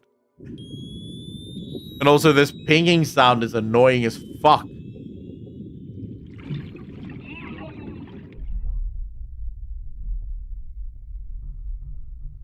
We are afraid of what we don't know, and the ocean has plenty of mystery. We can listen to various sounds in water thanks to a hydrophone. Sound travels 4.3 times faster in water than in air and has 60 times more pressure. During Cold War, USA developed a SOSUS hydrophones which were used to track Soviet submarines. It worked by mounting a hydrophones to the bottom of the ocean. These hydrophones were connected with cables which delivered data. Some of the mysterious sounds in the ocean were detected by these hydrophones. Okay. In recent times, military allowed civilian scientists to use SOSUS system.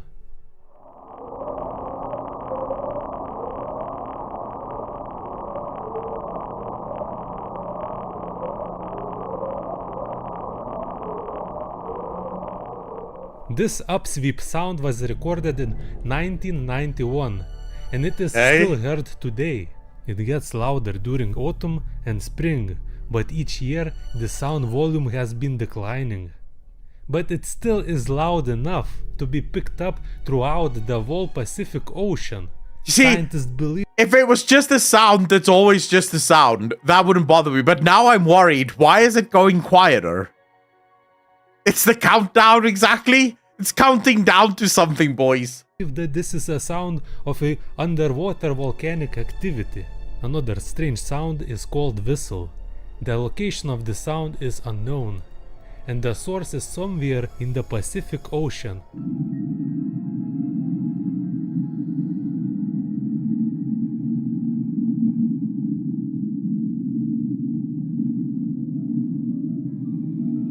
It is also believed that the main culprit is a line of active volcanoes. This one personally is one of the more intriguing ones. In 1997, a large bloop sound was heard for more than 5,000 kilometers or 3,100 miles. Keep in mind that the sound travels better underwater. In air, you would need way more powerful impact to create such a powerful sound. Anyway, let's listen.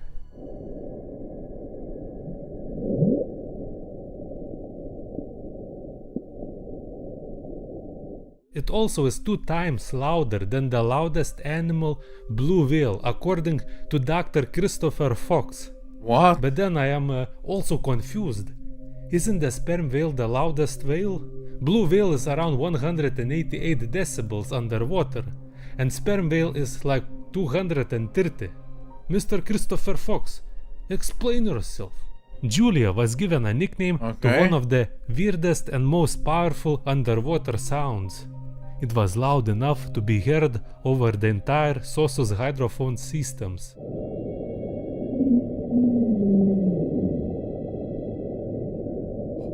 Dude, what the fuck? Did you hear that? The sound was rumbling for almost 3 minutes. It is highly likely that this sound was caused by a massive shift of large iceberg. You have to realize how massive some of these shifts are when you understand that this moving thing is as big as the city of Manhattan. These 2 sounds are also icebergs.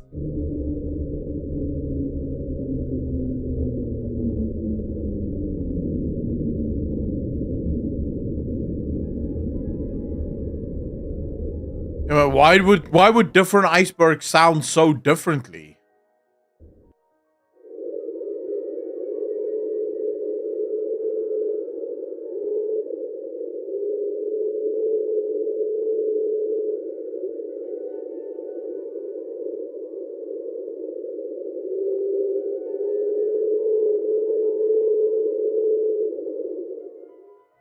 they may have been a grounded icebergs, which means that they are big enough to reach bottom of the ocean.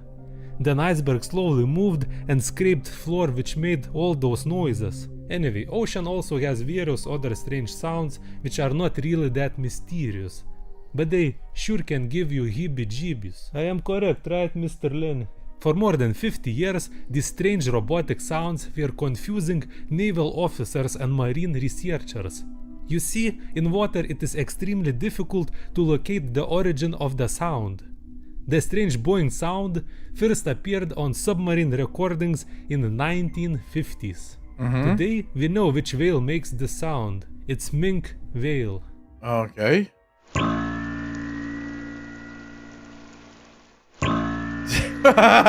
What the fuck? It sounds like it's playing guitar badly. But there is a whale which we even till this day seem to be unable to figure out. We can distinguish whale species by their sound frequency. Apparently, there is a whale which talks in 52 Hz frequency calls. This whale has never been sighted and I think this is the sound. I think this is the sound, by the way. This is the one. This sound, if I'm not mistaken, it first appeared about in the 70s. It's the first time they heard the sound. They know that the sound comes from something that must be huge, but they've never found it, and they think it's a whale because, well, it's big, so it must be some kind of whale, but they don't know where it comes from. What if it's not a whale? and can only be heard through our hydrophones.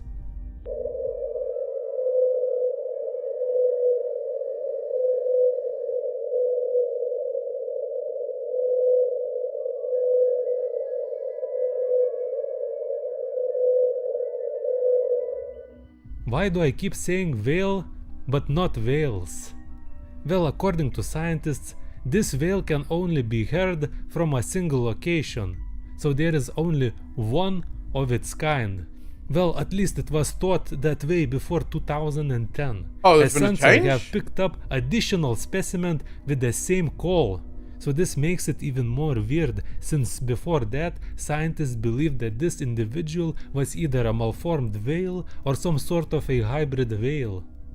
So the chance of two similar whales is even more weird. As of 2014, the whale has been detected every year since. So it's lurking somewhere deep.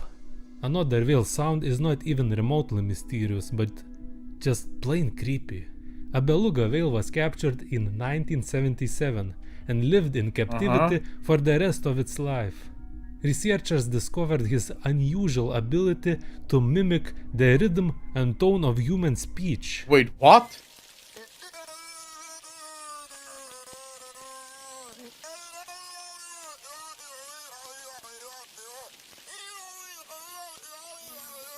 What the what?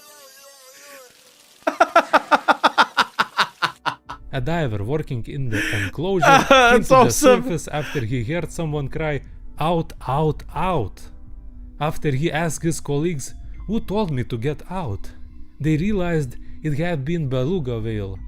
This eerily reminds me of those monsters in movies which mimic human voices to prey on us. Also, did you know that some fish can communicate underwater? This means they also have ears. This is Garibaldi fish, which makes this noise by grinding teeth out of anger.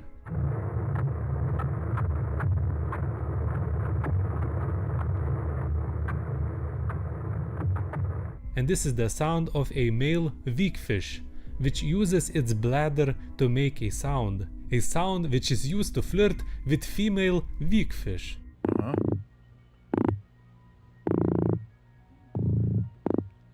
Oh, it's farting. I mean, that's an interesting way to catch a woman, but... Now this fish is called black drum, and it is pretty big. It can reach over 100 pounds or 40... Ladies, did that get your engine started? You know? Did that rev your engines, hearing that bladder just fucking pop off? He's got a droll dick. 5 kilograms. and it produces a very loud low frequency sound which range from about 60 to 1100 hertz. They will seriously vibrate anything they're laying on, and even the boat if they're underneath you. Come on. There it goes.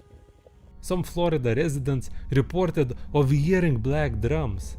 This is possible because the low frequencies of those calls are able to travel through the ground. And after traveling through the ground, it goes into the walls and floors of the home.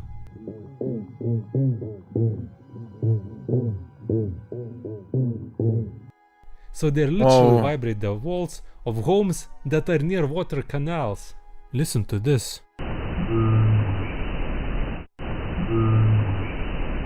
This sound was recorded at the deepest part of the ocean, the Mariana Trench. Fuck For those me. who don't know, this sound was recorded at the depth of 10.9 kilometers or 6.7 miles. Scientists determined that this is actually a call of whale, but they are not sure which particular whale it was. Also, this sound probably didn't come from that depth, but since sound travels great distances underwater, it quite possibly came from above. In 2016, fishermen at northern part of Canada reported of hearing loud ping sounds from sea.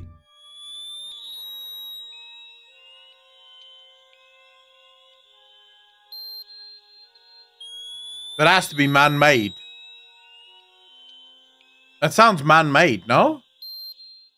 Nobody seems to know where the sound comes from, but the theory is that it may have been a submarine. And this ping was actually a very loud sonar, but about that in the next video.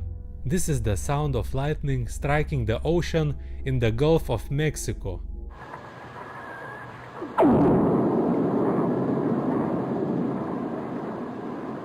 Fuck me. By the way, it is exceptionally difficult to catch such sounds since only few lightning strikes hit 1 square kilometer per year.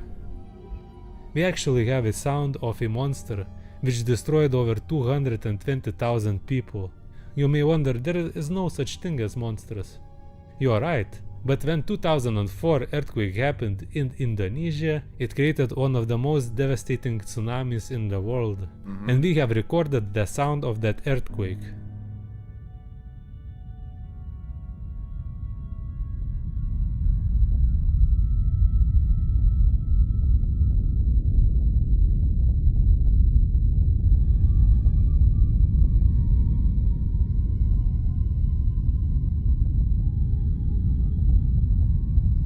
It's kinda weird that only 5% of the ocean has been explored by humans. Oceans contain 94% of the world's wildlife. So it wouldn't be too crazy if there was something really strange lurking in the deep corners of the unknown.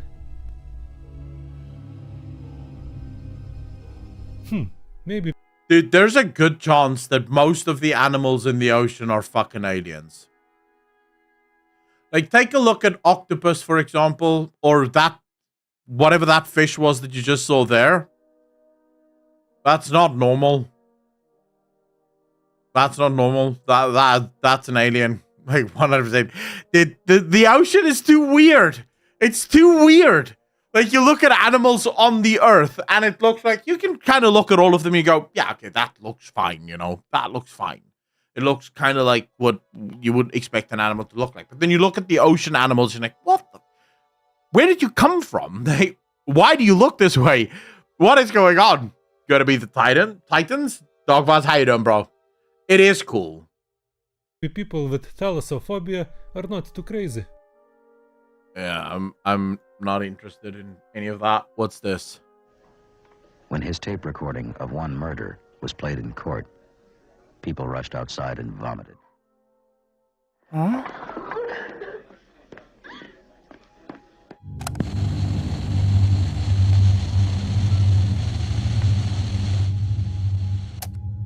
Hey, it's Mr. Slav.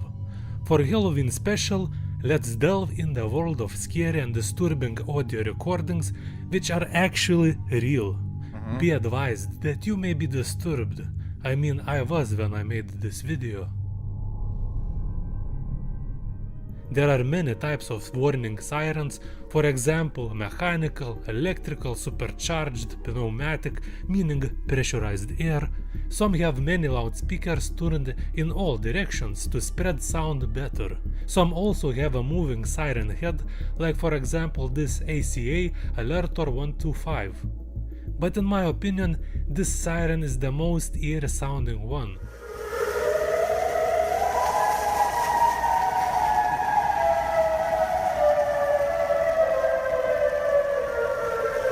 You might have heard it used as a sound effect for Siren Head Monster. This type of siren can What the hell is a Siren Head Monster? Signal modulator created by a company known as Federal Signal Corporation. These sirens have various 7 tones, and one of those tones is called wailing, which is, in my opinion, the stranger one.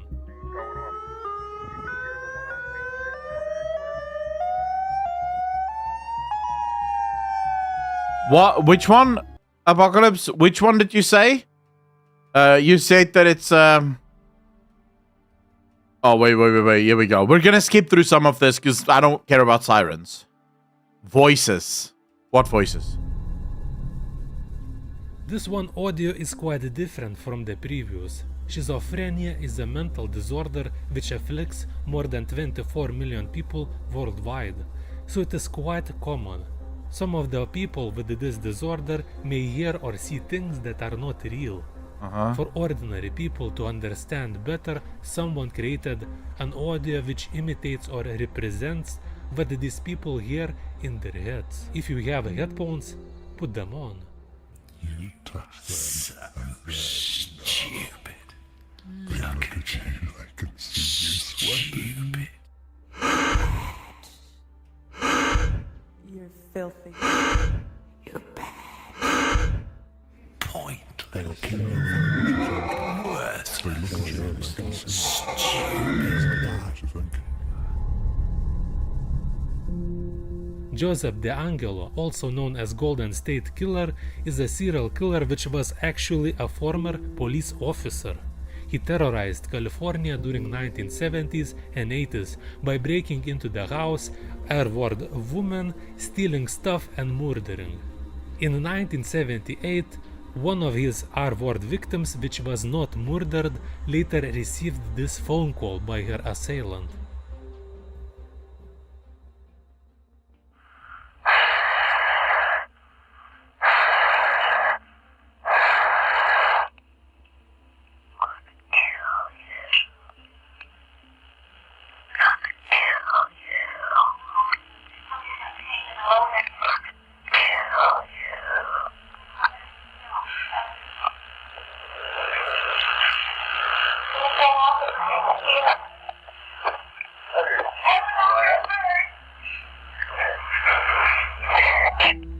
Better late than never, this bastard was caught in 2018, thanks to new ways of finding criminals with the use of genetic geology and DNA.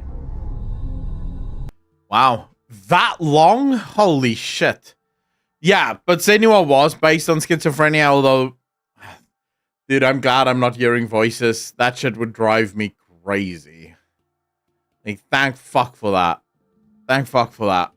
There's one more that I wanted to listen to here. Actually, 2 more. I think most of us know what a black box is on the plane. Even though they are not black but orange to be more easily visible after the unfortunate plane accident. These boxes contain pilot's voice, audio files in the cockpit, and also flight data. People who investigate these accidents open up these boxes and try to determine the accident cause. Some audio files are publicly accessible, and some of them are really upsetting considering the fact that most of the pilots heard in these audio files knew that this was their last moment. Many audio files can be found in this website. I will show only one audio file here which happened in 1979, known as Western Air Flight 2605.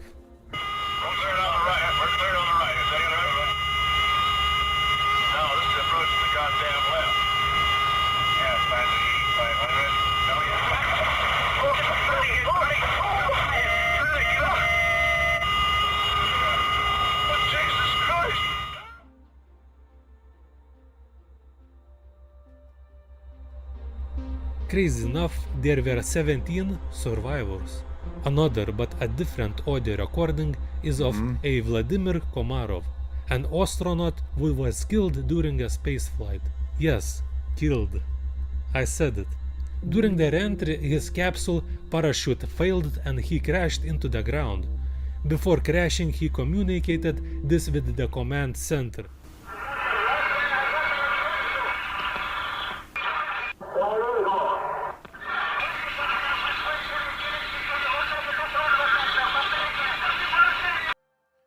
Dude, can you... Dude, motherfucker. That must be the scariest moment.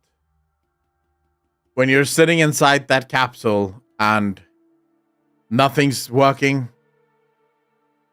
Nothing's working and you know you're about to die and there's nothing you can do. You're just waiting.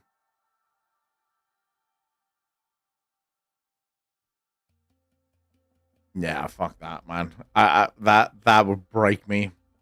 You want a crazy motherfuckers to go up there anyways? True, Frost. Like, actually true. At least his message reach us. Well, yeah, but his message is basically just him telling them, you motherfuckers are killing... You killed me. You killed me. Nothing here is working. The worst one is a female cosmonaut who told them the heat shielding was faulty. They never fixed it. She burnt alive on re-entry. Wow. Dude, so much bullshit. And all this because most of the time they're just trying to cut corners.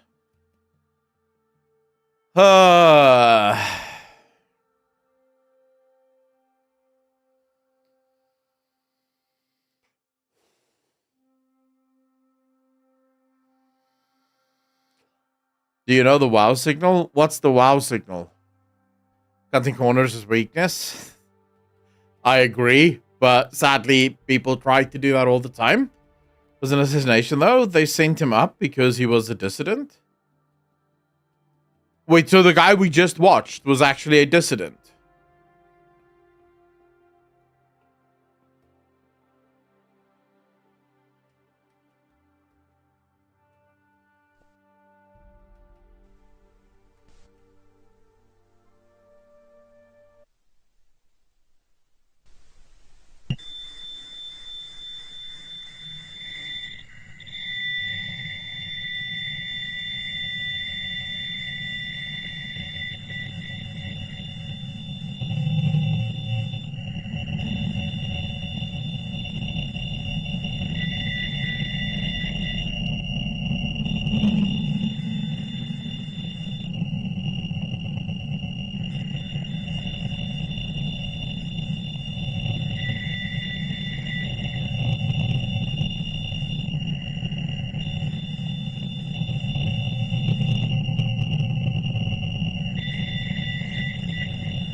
What is it, Niora?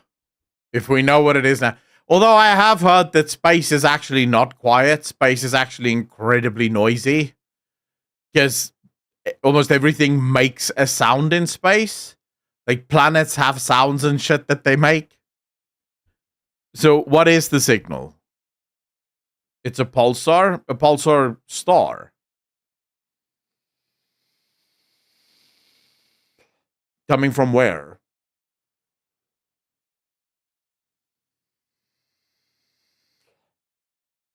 I don't think we can hear those.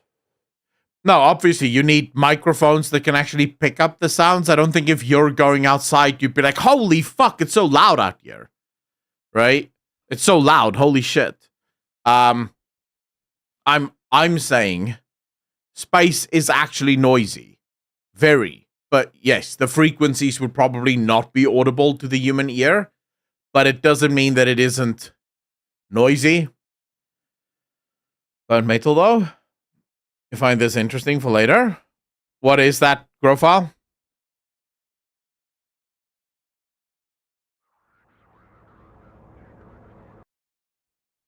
The rise and fall of Siphon Filter. Oh shit. Okay. Yeah, I'll definitely watch this later. Let's save this to watch later, actually. Siphon Filter was such a good game, man. How do we know that space smells like burnt metal?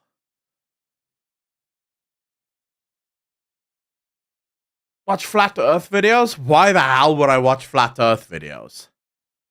Don't tell me you believe in the Flat Earth theory, Omar. Like, please don't tell me that, man. I am all for people believing whatever the hell they want to believe, but holy shit. There are limits, and Flat Earth is, in my opinion, a fucking limit. There is no reason to believe in the Flat Earth theory. We have so much evidence of us actually going into space. In the spacesuits after spacewalks? Oh, interesting. So your brain can flatten silly. A neutron star spinning so fast they create super strong radio waves. Yeah, but Nyara, I'm not... So I know what pulsars are. That's why I said from a pulsar star. From where? Right? So my question was, from where is the pulsar star? Or don't they know where it's from? They just think that that's what a pulsar star would sound like?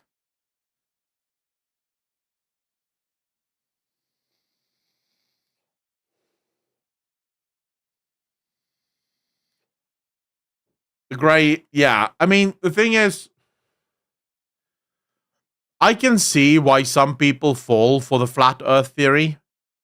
Because if you don't know enough, so if you don't actually, if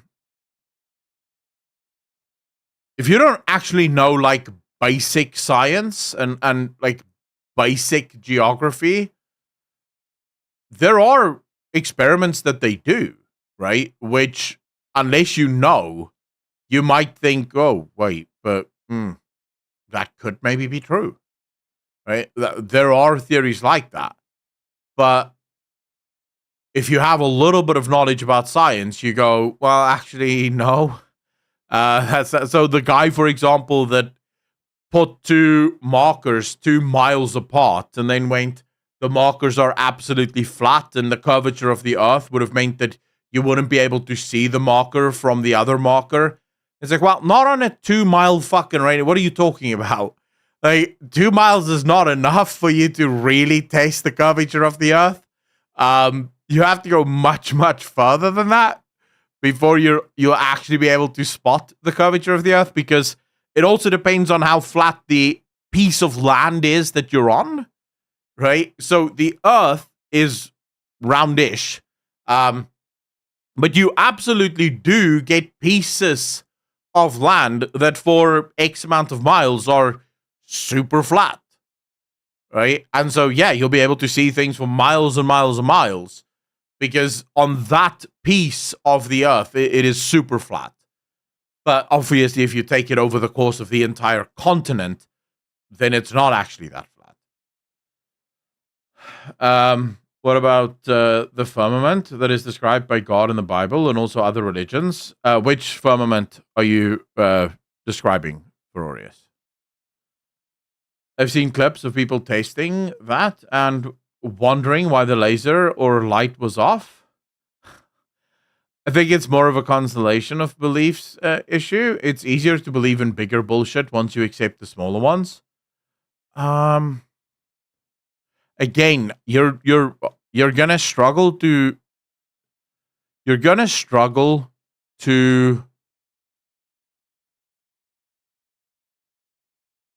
confuse someone who knows at least the basics a little bit, unless you understand, or if they know a little bit of basic science, you're gonna really struggle to confuse them enough to accept your premise. But yeah, it is possible.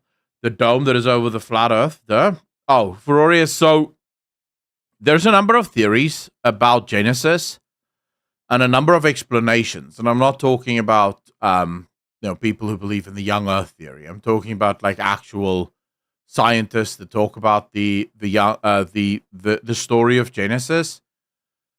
But one of the things that needs to be remembered about the Bible and the writers of the early Bible is that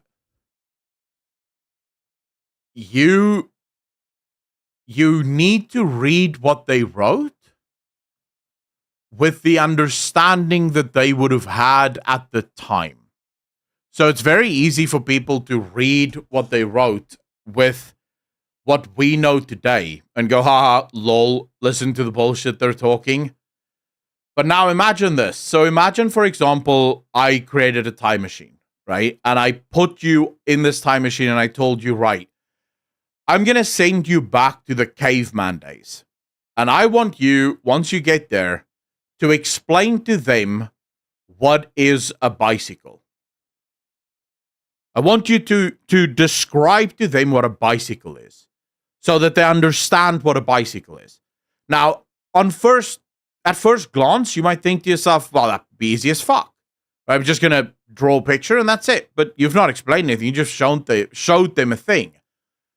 Once you really start to get into it, you'd have to explain to these people that don't even have tools yet how to make wheels, how to bend metal, how to merge metal together. You'd have to teach them how to make fire. You'd have to teach them where the fire comes from, what temperature fire needs to burn at in order to do certain things with certain metals. You'd have to teach them about oil and how you extract oil so you can make rubber for the tires. Like, once you get into it, it would be an astronomical undertaking to just try to explain to these cave people what a bike is, right? So then you go to Genesis and you realize that you're dealing with a human that had no knowledge of science, no knowledge of things like molecules or the molecular level of the body, that had to interpret information through the lens of what they were capable of interpreting. Right? So you listen to one of the things that I always like I struggled with for a while was the whole, and he made man out of dust, right? So he took dust and he made man. Adam was made out of dust. And then you think to yourself, okay, you're trying to explain to someone that has no idea what cells are or what the molecular level or world looks like. You're gonna use the smallest possible thing that you know that they could see to try and explain what you made man out of. And that would be dust. If you throw dirt in the air, you can see the dust, right? So you'd explain to them, I made man out of dust. Not physical dust, but that's probably the explanation. The only explanation they could take from that is, okay, that makes sense, you know? That must make sense. Because that's the only thing you could really explain. If you try to explain to, because we believe that, the Genesis was written by, was it Abraham? Moses, Abraham, one of the two, I can't remember now. But we sort of believe that that's probably the best that he could do to try and describe it. But then you also have the other problem. It is oftentimes translations that at the time, the language that they spoke and that they wrote in is not a language that is spoken anymore.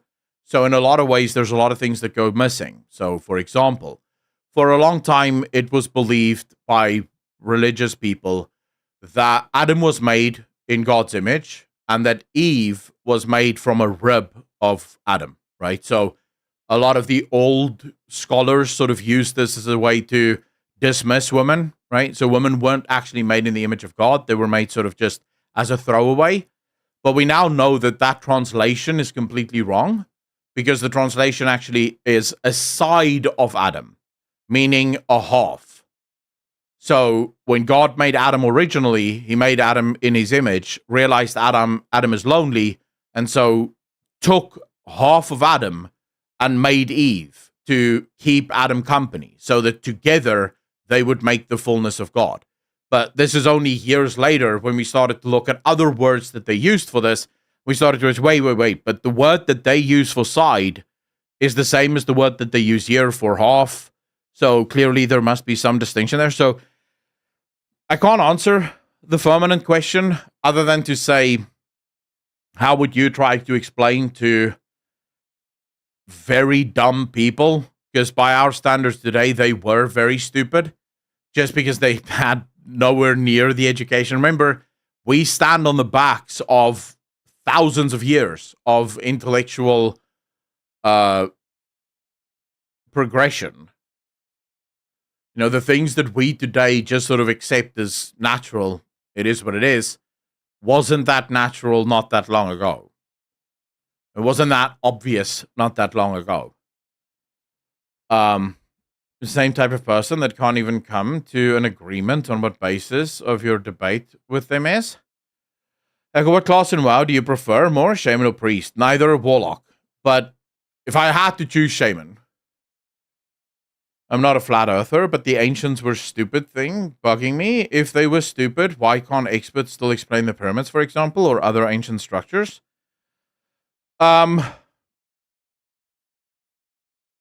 Just because there were certain types of science that you were not that well versed in doesn't mean that there weren't others that you were, right?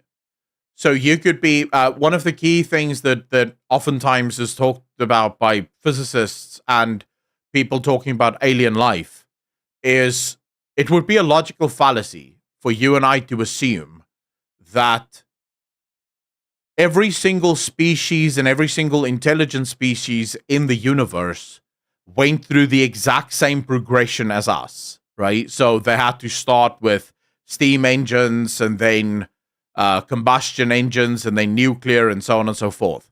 That would be a logical fallacy because a lot of that would depend on how their planet is built, how their planet is set up, right? And so it is possible that the ancients had phenomenal building techniques. Like the ancient Egyptians had these incredibly advanced building techniques while not having any scientific knowledge, right? So they wouldn't be able to tell you what an atom is, but they could build like motherfuckers.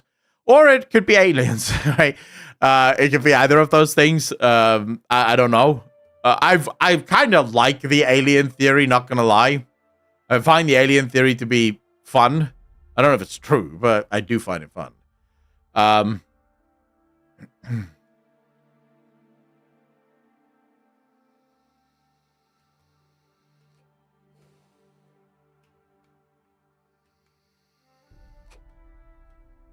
The hell is this, Ferorius? Why are you linking me a banned video?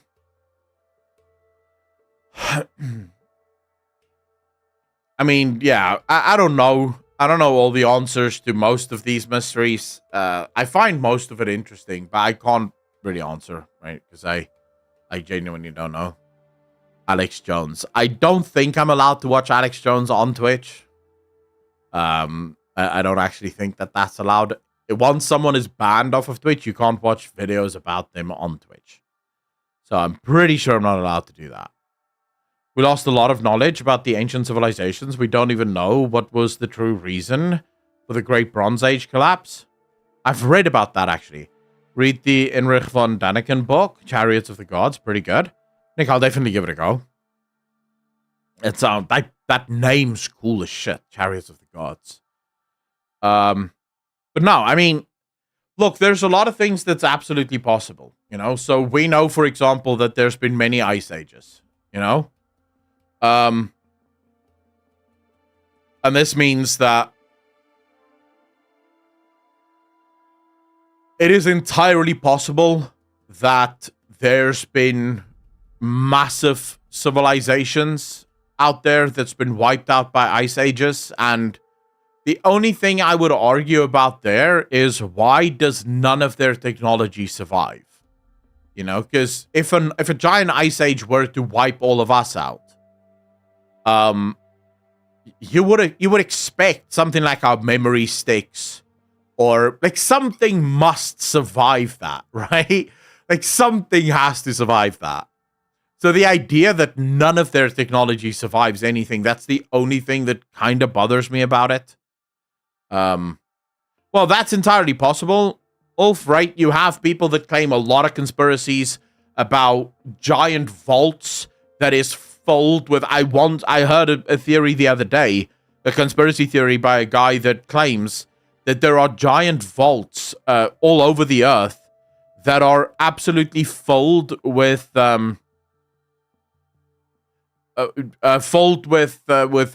species, like very, very ancient, very, very evil species. That's been captured, and they're kept in stasis in these vaults. And it's like, on first thought, you immediately want to go, ah, bullshit. If we would have known about this. But then there is this part of you that should kind of go,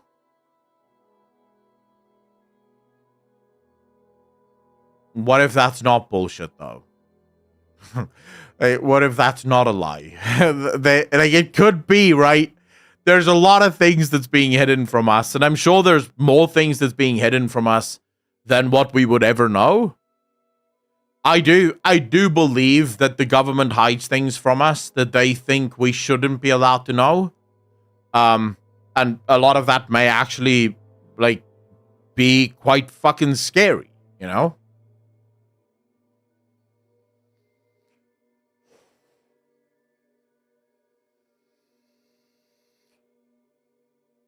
Simsia, I don't know. But the dude claims that these are very, very evil species, and the reason we've captured them is because a lot of those species are super intelligences, so, you know, they weren't good nature towards humans, and we captured them. But then my immediate thing is, if they're so much more advanced or so intelligent, how the fuck did we manage to capture them? Why wouldn't they just kick our asses, you know? Tablets, they got some information from a few Atlantis survivors. Funny enough, the destruction of Atlantis lines up with the Younger Dryas. So I've seen those videos as well about Atlantis. I'm not very much into those, but my brothers are. Like, they watch a lot of that shit. So I usually see stuff, you know, just sort of going by. Thanks to the old gods from WoW, chained under the earth. Steve, I would not be surprised. I would not be surprised if that... I mean, it's not impossible that all of the things that we dream up are real. Because you have to ask yourself one question. Where does our imaginations come from? Like, why do humans have this ability to dream up things that isn't real?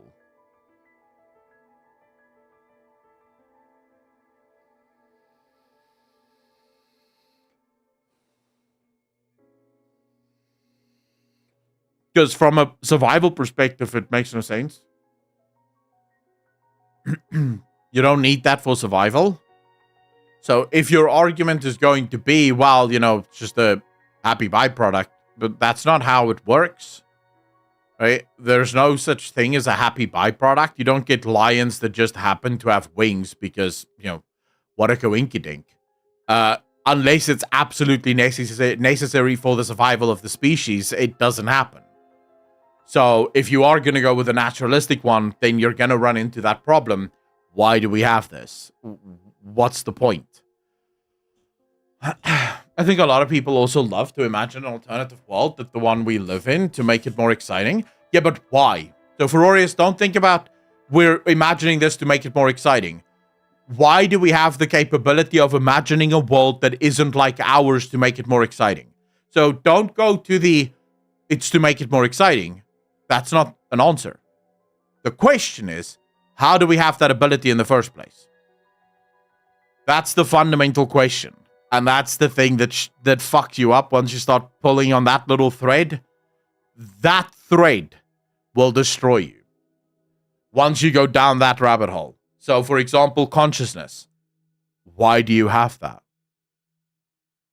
Where does consciousness actually come from? We don't know, right? We genuinely don't know. But it's there. It seems to drive what we do. But why? What is it there for? What possible need does it have or serve? So there's like, once you get into that level of things, then you can sort of go, well, what if we aren't actually dreaming up things that don't exist, but dreaming up things that do? I'm not saying we do. I'm just saying we could. It's possible. The Avengers, how you doing, bro?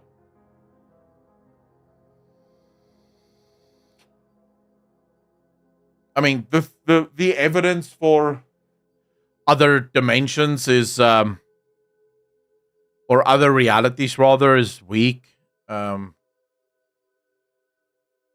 There's a lot of scientists working frantically on it. The string theorists are hard at work, but they're not really able to prove any of that outside of just more theories. So it would be cool if that was the case, but it doesn't look like that's happening.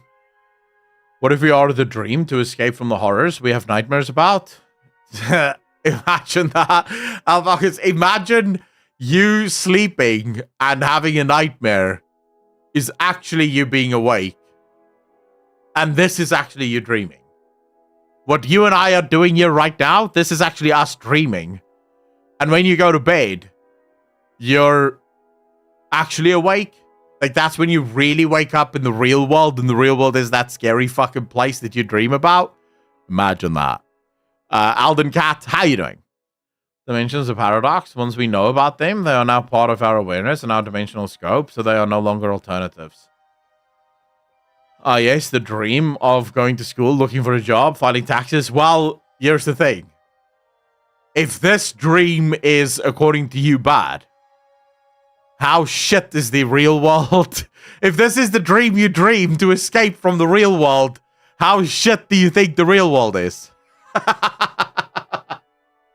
Like, then the real world is fucking terrible, and you've concocted this entire universe in your head where you work, 60 hours a week, you grind yourself to death, but it's better the way the fuck you are when you wake up. I acted to see the mural in the beta trailer. KK saying yes. We've discussed it during the last Baron's chat. So we have discussed this already. Zenas, how you doing? Just my motherfucker playing my sim to shut off the game. They suck.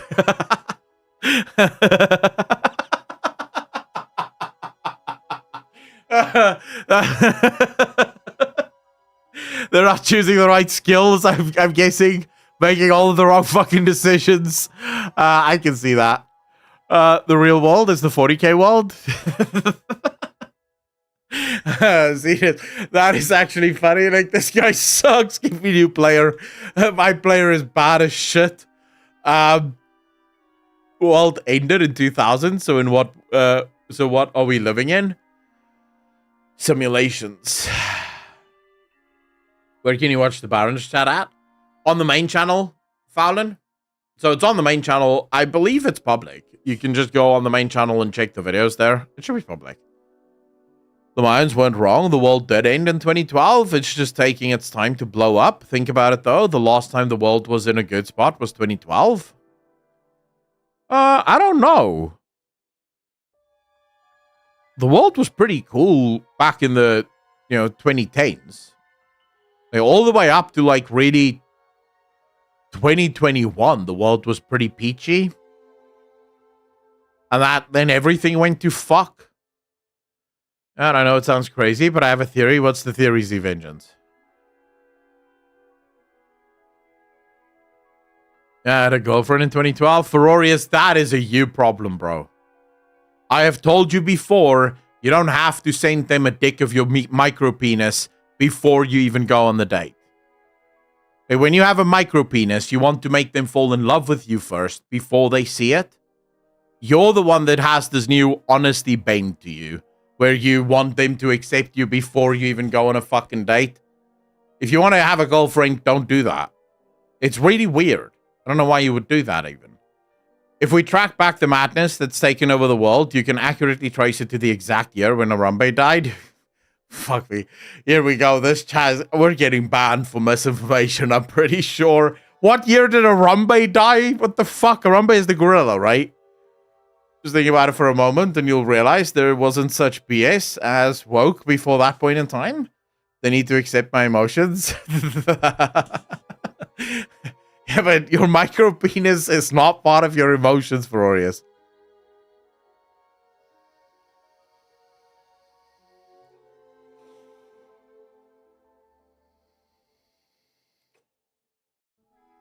The world Look, one of two things will happen here.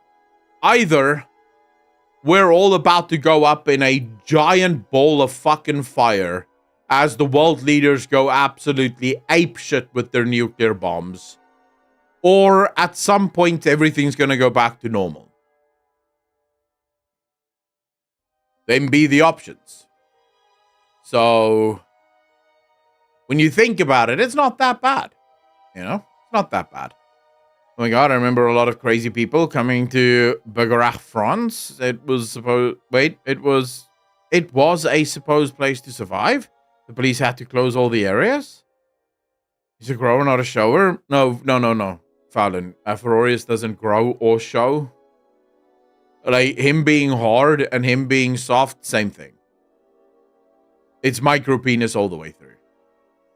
See, 2012, France got invaded and fucked over. It was the best of times. Just trust the British guy to be exactly like that. The world could be ending, right? Everything's going to fuck. And the British guy will go, so... Wait, okay, I get it. They're dropping nukes and all that. What's happening to France? And if someone were to say to the British guy, France is gone? It's a hole in the fucking ground. The British guy would be like, that's fine then. Let's go. Sit back, have a tea, wait for the end of the world. That's the British. As long as it's the French first, it's fine. Never forget, UK is a French colony that turned wrong. They are just poking the fucking Brits. Russia declares war on America. Britain...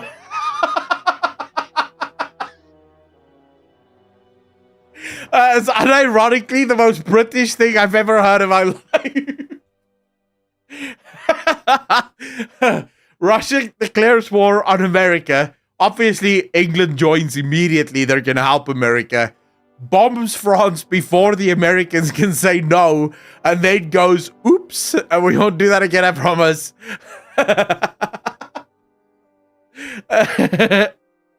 Oh, fuck me. Anyone's declaring war, it'll be America and Russia, not the opposite.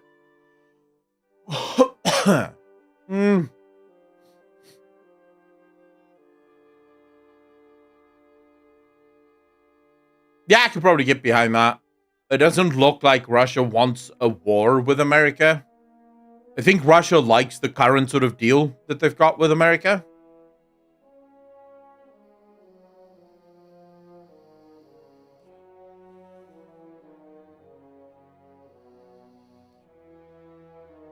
But well, there you go.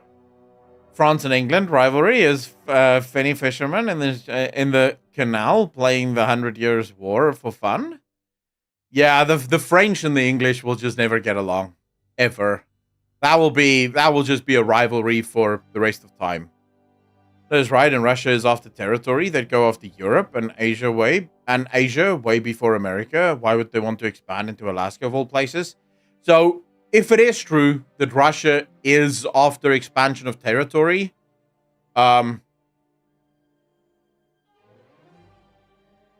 yeah, well, not even necessarily Western Europe, mostly Eastern Europe. Because if they can get back all of the Eastern Europe that they've lost, they're pretty safe, you know? They don't give a fuck about the rest of it. Russia has oil. They don't really need Alaska for the oil. Plus, attacking Europe as Russia, much easier than attacking America.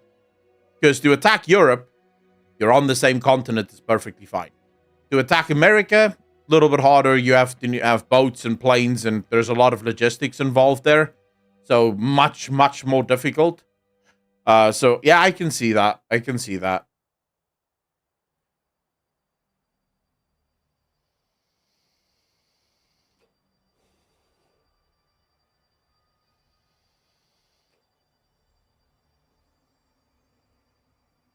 Yeah, I don't know. Like I said, it's gonna go one of two ways. Who knows? Who knows what's gonna happen? All I know is I want to go make some food now. And I also don't know how the world is gonna end.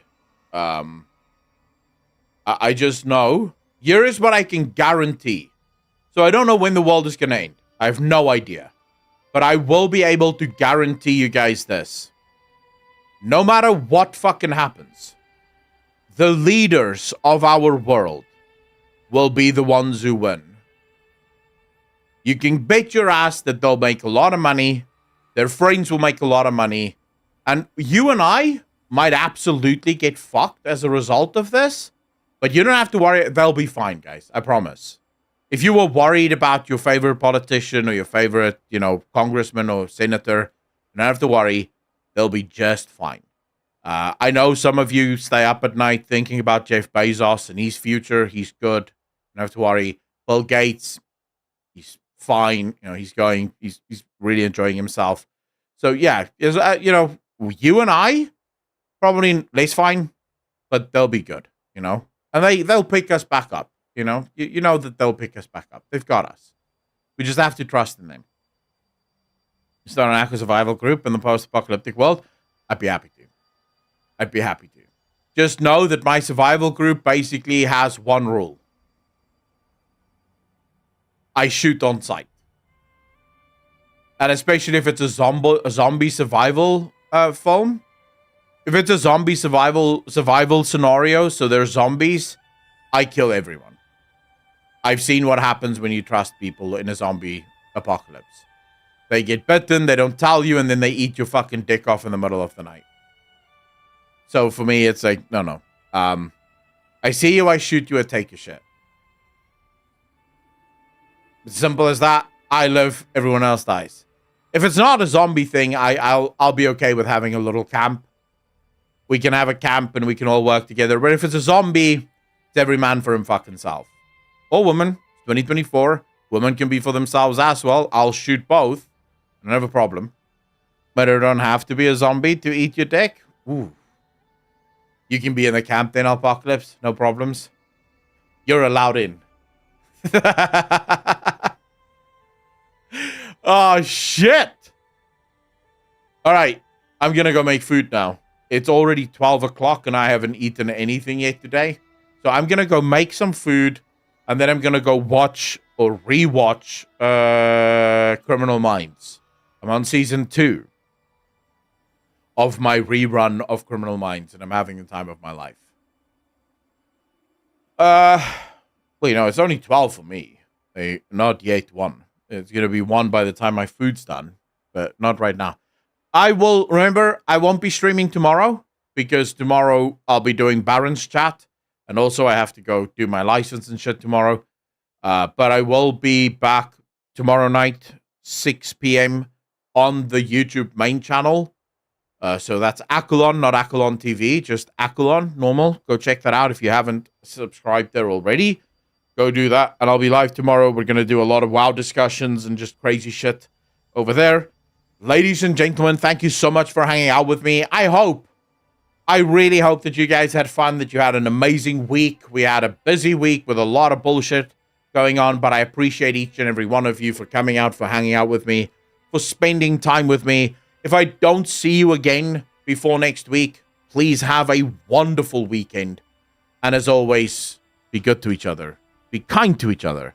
And I will see all of you in the next one. Peace.